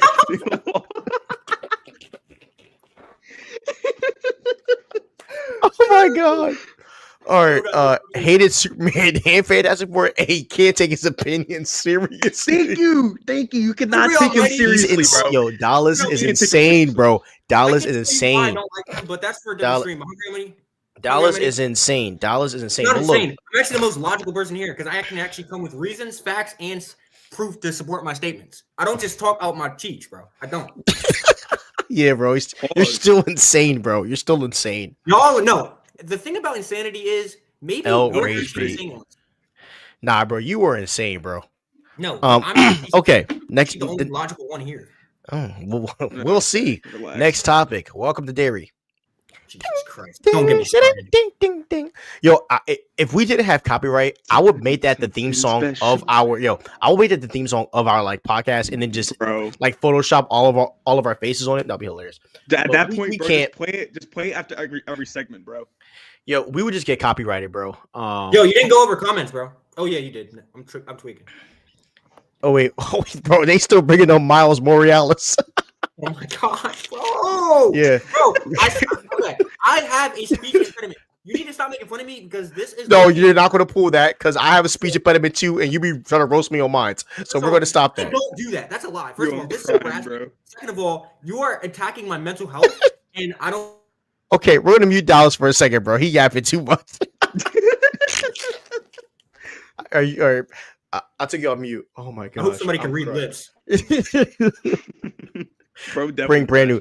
Oh, okay. So you wanted to bring back the brand new day topic. Okay, so let me just we're gonna stop there real fast. Okay, so basically, bro, what we talked about for Spider-Man Brand New Day, Dallas was hating on it at first until we told him that like the Hulk is in it, Punisher's in it. It's kind of like a reboot for Spider-Man and all that. But we did talk about yeah, pretty much. But but we did talk about how, we do have a theory that, or I have a theory that Spider-Man isn't in our like MCU, and that when Doctor Strange's spell happened, I don't think everything just went back to hunky-dory normal. That just seems impossible to me. So my theory is that another multiversal strand was created, or another multiversal branch was created.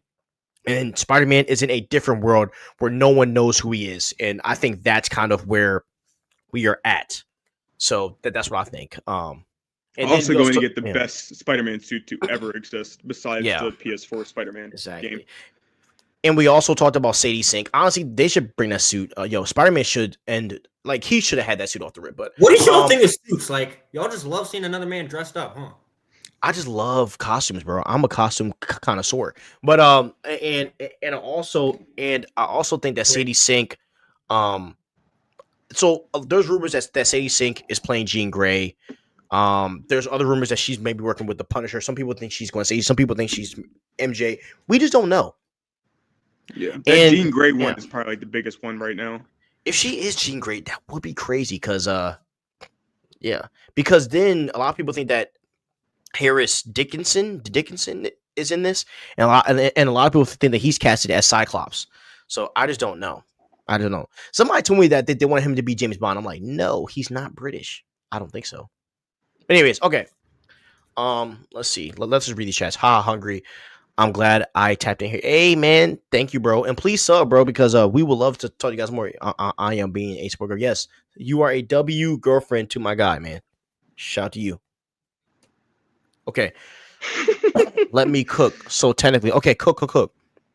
Let me hear it. Hey, Dallas, where you at? I don't know where that man went. I don't know. Okay, so we are going to talk about Welcome to Dairy. All right, I'm okay? getting a drink of dairy. I'm getting a drink of water because my throat's actually like dry. Okay, so I don't say Miles Morales again. Okay. All right, bro. Go ahead. Okay, so we're going to talk about Welcome to Dairy right now. So, so Carter, how do you feel about this show so far? I personally loved it.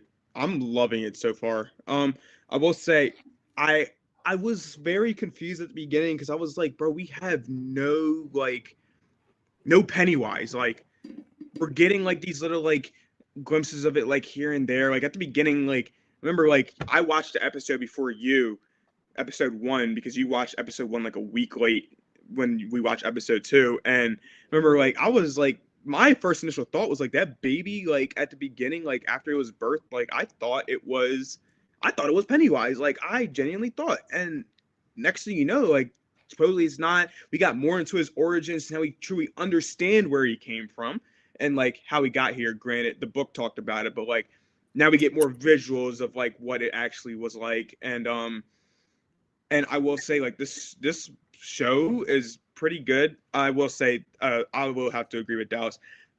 The child acting is pretty subpar. But I will say it's definitely not enough to say the show's bad. Yeah, it's not enough. Yeah. So how do you feel about episode 7? Last episode. Episode 7. Episodes are getting better every single episode. The more, and it's showing, the more and more you put Pennywise in it, the better the episode is going to be. Because we got the most amount of screen time we have gotten from Pennywise, to be honest with you, realistically, if you want to put it this way, probably ever. Because even in the movies, like Pennywise was like, he was in the movie, but like it wasn't that like he wasn't like the main guy in it really. Like you had like the Losers Club who was like the main people, but like even like in this show, like in episode 7, Pennywise was in it the whole time basically. Like, and Bill Skarsgård, great actor, should play Joker.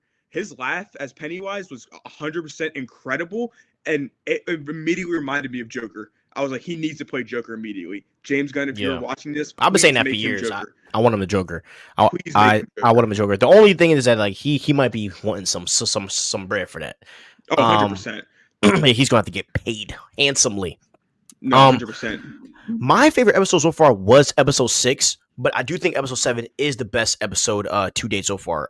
I think that episode 7 was amazing. Obviously, you know, homie was hiding away, you know what I mean? And, you know, obviously, you know, they kind of got cooked up.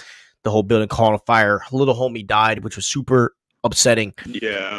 But, you know, I think that like episode 7 was probably the best episode. And the fact that we got to see like the origin of Pennywise taking the form of this random clown, right? And all of the lore behind it. I think that was the best part about it, is that we finally got lore behind this. And, you know, sometimes like when you're watching, like for me, when it comes to Pennywise, and this is why I think Pennywise is such a smart being. He comes off to be so much bigger than what he actually is, you know?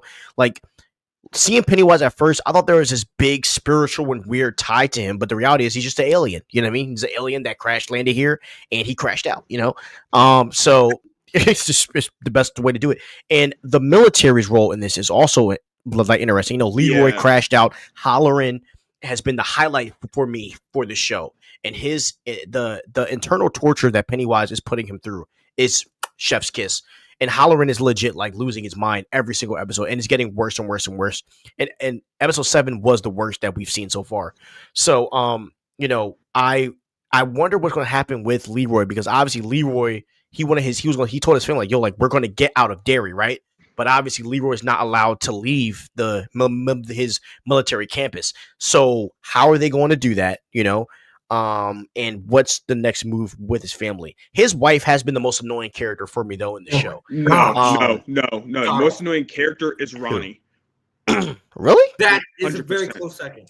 Yeah, Most annoying character. Yeah, but Leroy's wife is just driving me nuts. I mean, it drives me nuts. And honestly, it's probably a good thing, right? That that these characters drive us nuts, because I do think they're supposed to. I think we're supposed to look at them like, oh, like you're so dumb, and she just keeps making bad mistake after bad mistake every time. And let me tell you my theory. I think they're going to feed. So this is my theory. I think Pennywise is going to come back, and I think the Indians are going to feed Ronnie's dad to him. I hope so. And he's a big problem. He's a big reason why. So I think that I forget the Indian or the Native American lady's name. I think somebody in the Native American Corps or somebody in the army, someone's working with him, and I just don't know who it is. And it's just something odd is going on. Like Pennywise. I think someone in the inside is communicating with him and allowing all of these things to happen. And I think, yeah, go ahead. I'm gonna bounce off what you just said. I think they're not willingly allowed. They're not like knowingly allowing. Yes. He may be seeing things through Halloran's mind. That may be why Halloran gets. We already saw that like earlier. Like he opened up the box in Halloran's head. Like when Halloran used The Shining to get into the one Native American guy's mind, like that was clearly Pennywise at the end of when he saw where all the different shards were that like encloses Pennywise. Yeah. So that's why I think Halloran's actually Pennywise's like gateway into everybody's plans. I think that he's been doing this all along. Yeah, exactly. And this is where I think the show is going to end. And this would be a chef's kiss. What if Pennywise has been toying with everyone's mind the whole entire time, and like what we see, like 99% of it, like is like their mind and imagination. Yeah, I think that'd be too much for them. Like what if a lot of what they've seen is more like imagination? And yes, when like Pennywise kills people is real, but like what if a lot of it is kind of like in their head to an extent? Because I really think like the guy in the army, like I think he might have gotten those lights from Pennywise, and maybe he's in his mind. Like I think Pennywise is in a lot of people's heads. You think it's like a Freddy Krueger type of thing? I just think that like a lot of people think that. I think a lot of people in Derry think that they're living their normal life, but I think that Pennywise has like affected them in a way to where they just don't recognize it. And maybe Halloran is just so, because of his powers, he's able to see more. He's getting like a deeper dosage of the changes. I don't know, but that's just. Can I crash out now? About Derry? Yeah, go ahead. All right. Woo! Derry is an abysmal show. Okay? And here's the reason why. I wrote still up watches it every week. Huh? Yeah, because I love you guys. Every week. Because I love you guys, and we're brothers, and that's what brothers do. I watched the Twilight with you guys, and Twilight's the worst movie series I've ever seen in my life. Okay, all right. Go ahead. Okay. Let me hear. Season 1 of Derry is just bad. The acting is consistently abysmal. It's hard to take any scene seriously. The characters are frustratingly inconsistent. Okay, mind you, Skarsgård never fails. He is Pennywise. He's one of the best horror actors of all time. Every scene that he is in is practically gold, except for the last scene when he's with the army major's son, and he's like screaming and terrifying him. Anyway, where was I? Often, the characters are frustratingly inconsistent. They make choices that make zero sense, often behaving in ways that feel completely removed from any established personality. And honestly, it's hard to blame them for that, right? Because the show hasn't really given anyone a well-developed character to begin with. They're all wishy-washy. They're all over the place. And as a result, most of them are unlikable. The biggest problem, though, is that the plot forces them into actions that are illogical and unearned. And without solid character grounding, it's impossible to care about anything that actually happens. I don't care about any of them. I want them all to die. They all suck. Every single character sucks. Ingrid sucks. Hamlet sucks. Halloran he's savable, I guess. But he also kind of sucks. He's a great actor, but his character, he sucks, okay? Well, hold on. Let me ask you this all question. the child actors can die in a pit because they suck. They're terrible. Their characters have no grounding. Did you watch The Shining? No bones, no personality. They're all just dumb crash outs who don't listen to their parents and get slimed by Pennywise because of it. That dude would have never died if he just let him rock out. He would have never died. Right? The major shot his friend because his son decided to go playing in the sewers with a suicidal clown. You know how idiotic that is? Right? And then he has the nerve to tell his dad, well, at least I don't let my friends die. And then he gets mad that his dad slapped the living bejesus out of him. That scene was top 5. Nah, that scene was top 5. Nah, Leroy should have smacked him, bro. He was talking crazy. BTA. Oh my God. No. Now, I will admit, Leroy, he is the reason why. I mean, they did draw, and he's the reason why Leroy killed his kid. Her mom's guilt tripping. Like, oh, I'm gonna leave and go somewhere else because you beat my son. Your son was wiling out, disobeying direct orders, and you're encouraging it, woman. Are you kidding me? Illogical. Yeah. Nonsensical. Absolutely brain dead, ignoramuses. Every single character is Stephen A. Smith.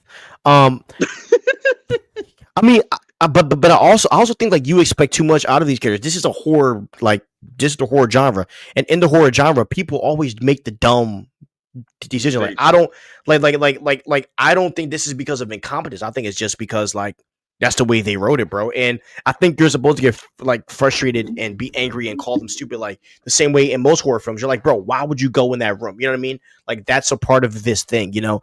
And I do think that like Derry pulled from Sinners and they pulled from Stranger Things too, with like the ragtag group of kids, the little speakeasy they had. You know, they did pull some things, which was very interesting. But yeah, I think you expect too much out of this project. No, I think I don't expect enough. But the kid actors are bad though. But I will admit the kid actors are gosh awful. They are gosh awful. You can't tell me these are some of the most annoying, unlikable characters you've seen in a TV show. They're not just dumb. They're unlikable. There's a difference, right? Sometimes there's a dumb character, but I don't mind Leroy. We still want them to get out alive. No, I want these kids to get slimed out. Matter of fact, I want them to get slimed out in more and more creative ways. I want to see some Final Destination type of slimage. That's what I want to see. Because that takes I don't away like any from of them. Pennywise. Man, shut up. Pennywise is a D1 rage baiter, and I need to see more rage bait from him. Yeah, I mean, what do you think he did at the end of the episode? No, that was something. He said, "I'm your dear old daddy." Like, bro is absolutely diabolical. Okay. Now, can we break down this quick lore thing because we have 2 topics left. What can you guys break down the whole idea? Because I know we talked about this. Break down your theory of how you think that girl's dad is still living inside of Pennywise, and how he can take parts, and how you think parts of people still live inside of him. Okay, so it's very interesting because in season, what was 6, right? Or 7? What season 6? Episode 6. Sorry, tripping. In episode 6, we see Pennywise kill Gray's daughter's husband, Ingrid's husband. We see him kill his husband and eat his head. In episode 7. Huh? Episode 7, yeah. Sorry. We see him eating her husband's head, and then he sees his daughter. He sees Ingrid. And the personalities switch. And it's not as if Pennywise is playing a character. No, he genuinely recognizes his daughter. And there's a sort of paternal care there that he has for her. And it's as if Gray, the other personality, is peeking through, or has kind of clawed his way outside of Pennywise. But then Pennywise is done feeding, and he says, I'm going back to sleep. And it's an instant switch back to Pennywise. And it's interesting because it didn't make any sense, because we see Gray as Gray, not as Pennywise. We see Gray as Gray munching on the head. And so it's like there's this weird, like almost unnatural Frankenstein-like meshing of the characters, where Gray is kind of like trying to like tear through all the gunk of Pennywise while also still maintaining the mannerisms of Pennywise. Because his voice is different, his mannerisms are slightly different, but his paternal care clearly shines through in the way that he's dealing with his daughter, until Pennywise, the dominant personality, so to speak, comes to the fore. And people say, well, he was just tricking Ingrid. He had no reason to trick Ingrid at that point anymore. He had already succeeded in fully feeding. He was going back to sleep. He said that. So it doesn't make any sense for Pennywise to then be tricking Ingrid at that time. He didn't need to. He had already done everything that he needed to do. Yeah. Unless, and here's where Stevie's idea comes to play, because before he leaves, he puts her in deadlights. But that wouldn't have made any sense. He wouldn't have needed to do that if he was eventually going to sleep, because he doesn't need her anymore. But he must have known that they were going to burn the last thing, because he's inside, I'd assume, Halloran's mind. So he already knows part of the military's plan. Yeah. He's been guessing. So he knew that he would need some more people in his control when he wakes up. Yep. That's my only theory. Okay. So I don't know if that made any sense or how nonsensical that no, was. it does. To go against that. I low-key think that you're overthinking it. So the reason why I say you're overthinking it is just because in episode 6, when they first talked about like when Ingrid was down in the basement of the asylum and everything, she had a little girl and everything, and he first popped out. When she said Papa, Pennywise kind of had that look on him, and he laughed because he was like, oh, like, I can definitely do something good with this. Like, as long as I play my cards right, like, just like Stevie said earlier, Pennywise is a lot smarter than we think. He's like, as long as I can play my cards right with this one, she can get me whoever I want, whenever I want. And I think that's why he did that, because he had the chance to kill her in that basement in the asylum, and he didn't, because he already knew at that point that he could do whatever he wanted to, just as long as he made her feel like that was her dad. And it yeah, worked until but it doesn't make any sense later on. Episode 7. No, it makes complete sense. He's literally it doesn't make any stopping sense later himself on. when he said, come give Papa a hug, and he's giving the hug, he's literally stopping himself from trying to eat her. Like, bro was literally tweaking out. Like, he looked like he was that makes more sense for my point. But that makes more sense for my point, that Gray is fighting against Pennywise in that moment. No, I don't think he's fighting against him. I just think Pennywise is just a very smart being. But Pennywise doesn't need her at that point. That's what you're ignoring. Pennywise he's fully fed. He doesn't need her anymore at that point. He could have just eaten her and been done with it. And how old is Ingrid? She's probably like in like her 40s or early 50s. Like, bro's coming back in another 27 years. Yeah. That's the reason that I'm trying to make. Like, he's coming back in there. So then why deadlight her? He can still use her. He's deadlighting her because of the fact that he can use her for infinity amount of years, because we know that because of it chapter 2. Yeah, but he doesn't use her anymore after that. That we know of, at least. Yeah, the next 27 years would be it chapter 1. Yeah, which he doesn't use her at all in there. Yeah, and then he used her in It Chapter 2. Like, yeah, he uses her, but he doesn't use her in the way that you're talking about. There's people are ignoring the fact that he really like at the end there, when he's about to go to sleep, he doesn't need to. First of all, he doesn't need to interact with her. He could have just kept moving if he really finds her useful. What he did was if you're saying he teased her with the gray personality, then he wouldn't have switched back to Pennywise, because that would have ruined the whole persona that he was trying to portray. His persona, the way he kept her on the string was he kept teasing her with the gray personality, her dad's personality, and then he would leave. He never showed her Pennywise really, except when he was feeding. But then in the end, he switches back to Pennywise and he turns on her. That doesn't make any sense. He was gonna walk away gray. He was gonna walk away as gray and he wasn't gonna mess with her. But then she grabbed him again, and that's when Pennywise had already taken back over. Okay. That's when he snapped. All right, we're gonna table this one for right now, but I love where we're at, and I think episode 8 is gonna give us the answers that we need. So we'll see what happens. All right, last topic of the night. I'm gonna talk the other one because we're running hard on time. Chronicles of Narnia. Okay, will this movie be generational?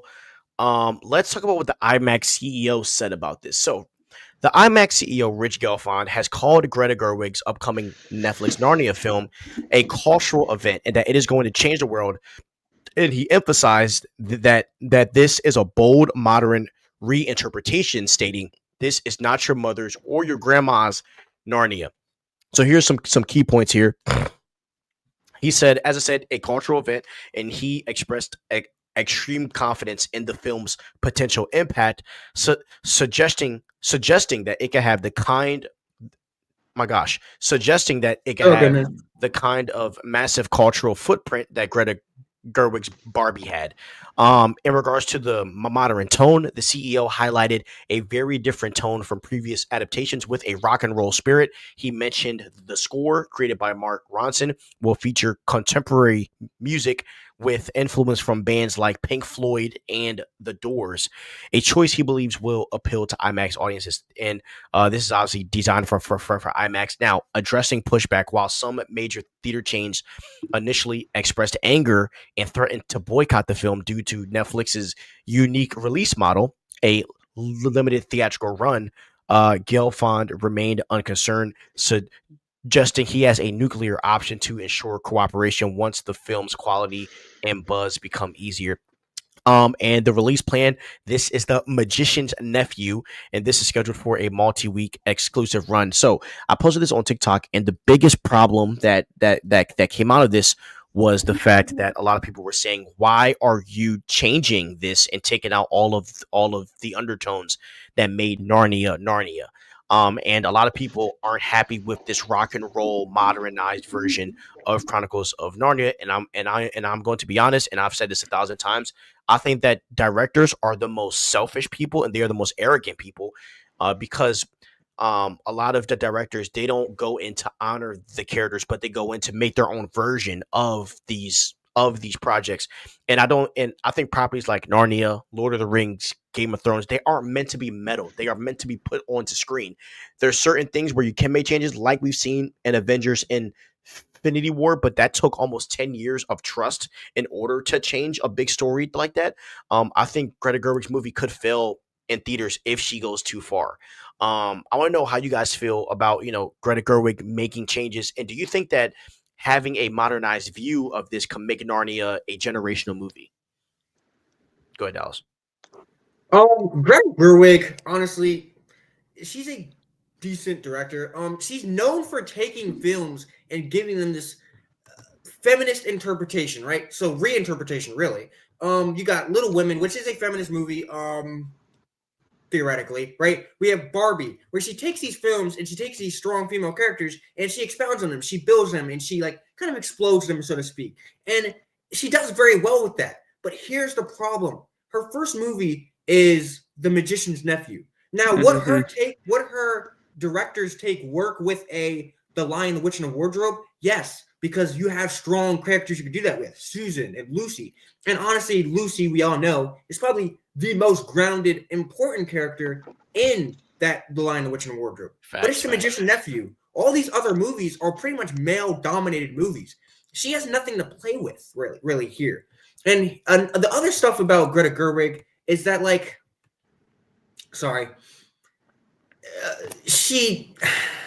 this take that she's doing with this modernization is honestly disrespectful, but I see where she's going because the line "The Witch in the Wardrobe" does not appeal to our generation anymore, right?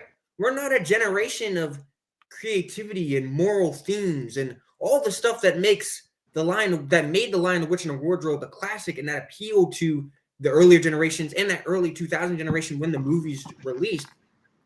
It doesn't appeal to our generation anymore. We are a generation of moral ambiguity, like ambiguity. I'm sorry, I'm freaking tripling over my words. But we're a generation of identity and finding your own self, and that's not what Chronicles of Narnia is about. And so she may be trying to fit it to appeal to a generation that has literally no connection to Chronicles of Narnia. It's out of place, really, in a generation. It's out of place in the timeline of where we're going with movies and themes. And so she may be doing that, but as a director, she can't put her usual spin on things because she has nothing to work with what she usually does. And so it may be that she feels a little bit out of place, and so she decided to do something completely different. I think she's just trying to save her own skin, really. I don't think she was the director for this movie due to her past works and her history. I think she is a good director. I see what she tries to do with the movies that she does, and she has done a decent job doing that. But quite frankly, she's just not a good fit. And I don't think that what she thinks is going to happen is going to happen. I think it's going to be a very much what was that Star Wars show? Acolyte. The Acolyte. I think it's going to be a very much the Acolyte situation. It's going to be a witch hunt for sure. Yeah, it's going to be disrespectful to C.S. Lewis's legacy and what he truly meant for these books to be. And quite frankly, I wish they would have never done this. Yeah. Hey, Carter? Yeah, I 100% agree, to be honest with you. Like, if you're going to do the feminist thing, like, the problem is that, like, okay, you had the White Witch in there, but, like, you also have Polly in there. Like, realistically, Diggory was a much bigger character than Polly was. Yeah. And, you have to do very well with Diggory in order to make this movie actually do something. Like, The Magician's Nephew is my favorite book out of all the Narnia books. Like, if you don't do something well with Diggory and, like, the different rings and everything and, like, actually explaining, like, where the lamppost came from and, like, all this other stuff and, like, getting, like, a good Aslan and, like, someone, especially an Aslan that's not going to be a female. Cynthia Erivo as Aslan. No, so apparently the rumor is about that, bro. No, the rumor is Meryl Streep. Bro, I'm not laughing. You found that funny. Nobody's I found that hilarious. I still find it funny. It's crazy. Bro, I'm going to crash out. I don't think it's true though. But hold on. If they mess with my favorite Narnia book as a movie, bro, I am going to crash out. I can't wait to see it. They're going to mess with it. They're going to mess it up. I promise. They are, and that's the problem. Put that as a Dallas guarantee. Everyone could quote me on the show. They're going to mess it up. Dallas guarantee. Yeah, bro. And that's the thing, right? Barbie didn't have like lore to really follow, so she was able to do anything she wanted. And my guess is like, does she have that same mindset with Narnia? That's what it seems like. The second I heard the word rock and roll, I'm like, if she does, she is going to fail horribly because nobody wants to watch a different version of Narnia. The people who actually care about Narnia early in their lives want to see The Magician's Nephew put out on big screen. They want to see actual visuals from the book. They don't want to see whatever you think the book should have went. They want to see how the book actually went. Yeah. My favorite one is the one where Reepicheep goes off into the sun. Which one's that? Shoot. Which one? I didn't really like any of the books, to be honest. I wasn't a fan. I respected his genius. C.S. Lewis was a genius. I respected his genius, but I didn't like the writing style. I think it was very on par with that time. I just didn't like. I think C.S. Lewis played it safe, whereas he could have, because he even said it. I didn't really want to keep writing Susan because I really know what to do with it. Like, shut up. Yeah, do better. Finish her, yeah. But low-key, like, they are going to ruin a man's genius, and I think it's just completely disrespectful. I really do. I think it's disrespectful. I think it's a cowardice move. You can't take your own characters. You can't make your own film and make it a feminist-themed rock film. Like, you can't do that. So you're going to take another man's legacy and completely, like, diddle it? Like, that's disrespectful. Like, and honestly, I've seen that trend a lot. Like, with the Acolyte, you're going to take somebody else's lore and just completely do it the way that you want to do it. It's disrespectful. It's disingenuous. And it's honestly a slap in the face of anyone in the art community or the creators community.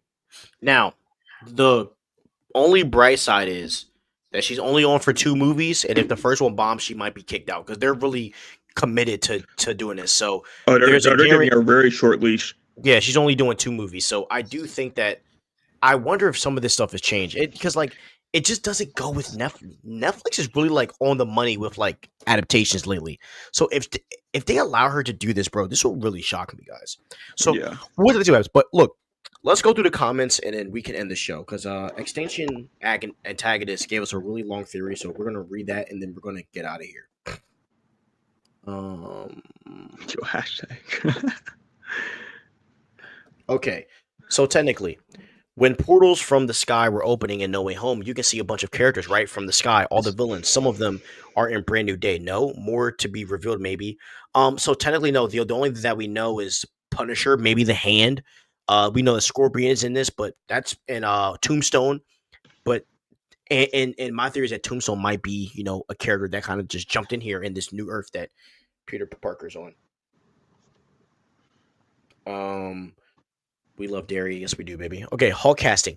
Holy glaze. Hulk casting. That one, I have no idea. I don't follow the comics too much, but you mean to tell me that all those characters were dead A, about to come up out the sky and F stuff up, and they all disappear? Well, yes, because when Doctor Strange wiped everyone's memory, he also closed, you know, whatever it is, like the multiverse branch, I guess, that was about to leak into our Earth. Maybe it was an incursion. I'm not sure.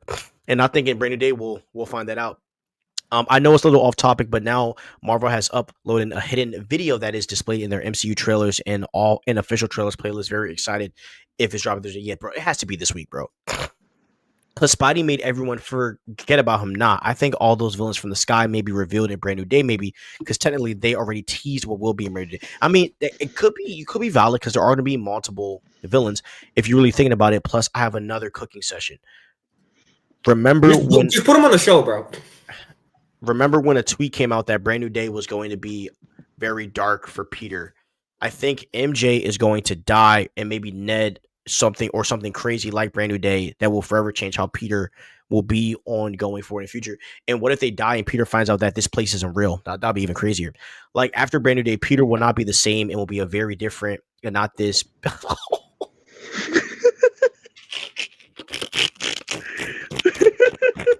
Oh my gosh. I think Peter will become a man in Brand New Day and go crazy. Plus Miles was teased as well. There's got to be a black Spider-Man out there. It's just time, but I guess they should. But I guess I feel they shouldn't take this long for Miles. Yes, I know X-Men, etc., but Miles needs to either be in Brand New Day or Doomsday. Yeah, Why I mean, still, like focused on there being a black Spider-Man. Like, I mean, I think why you should focus on that. No, bro. That's what Jamie Foxx character said. No Way Home. And No Way Home. He's not saying that. That's a Andrew quote. Garfield's Spider-Man was going to be black. My bad. I completely didn't. Because Jamie Foxx thought that Andrew Garfield's Spider-Man was black. Yeah, I mean, I don't really think we need Miles Morales, bro. Go back. No, shut up. Whoa, you dropped the L word. Whoa.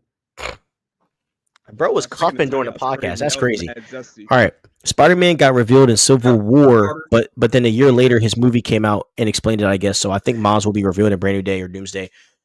I mean, it would make sense for them to be revealed in Secret Wars because that's comic accurate, but I'm not sure. Then Miles movies will come out probably after Secret Wars. No, bro. If they do Miles, he's either going to be a Sony property or he'll be with Peter. Do you really think Sony is going to give Kevin Feige Miles? They already gave him Peter, bro. I don't think Sony is going to give him Miles. And plus, if they do Miles, I promise you, the writers that wrote Spider-Verse, they also wrote this Spider Noir show that's coming out. They're going to be the ones to write his movies. Trust me. I can't wait for that Spider Noir show. Mm-hmm. I don't know if it's going to be any good, but I can't wait. Yep. Plus, oh my God, bro sent a lot of messages. Okay. Plus, Strange didn't forget Peter and Doctor Strange too. He mentioned they had a situation. Hold on, guys. Be quiet 1 second. He mentioned they had a situation with Spider-Man, so I feel that not everyone forgot who Peter is. I don't think his spell worked the way it did. Because when he casted the spell to make everyone forget Peter, bro, why you be coming at Peter like that, bro? He does not like Peter Parker. Yeah, bro, it's crashing out. So maybe when Strange was making everyone forget Peter at the very end, made her Strange's maybe Strange is jacked up spell. Maybe Doctor Strange jacked up the spell without realizing it, or maybe the spell doesn't work on some people. Let me smoke to keep my because I had a brain fart. Okay, I'm gonna be with you until the end, bro, because I trust you. There's only a few more left. Also, Venom is coming back, and why else would he just be in New York just to look at the Statue of Liberty for Venom? B word. There's more to it than that. But remember, Venom got sent back. Plus, they showed him in the end. Incredible. Yeah, but Venom got sent back, bro. They have to somehow cross paths, etc. They can't just show him and then bring him back. I get Kang, but this is Venom we are talking about. Yeah, and apparently that Tillman dude might be Kang. They can't just show Venom and not bring him back. Also, I think Mephisto is coming in Brand New Day. They showed him in Ironheart. This will all come together. I bet maybe Ironheart and Spider-Man will meet together. Let's pray to gosh that Ironheart stays far away from Spider-Man. Yes, and please. Mephisto is rumored to be in please. Doomsday. I can't stand Ironheart. Only saying this because I heard about him bringing back Aunt May in the comics, something like that. I think maybe Aunt May will come back, but something worse happened. I mean, could be possible, but I think this is but I think this is gonna be more rooted in the multiverse. That's my last theory. Okay, and then let's okay. I think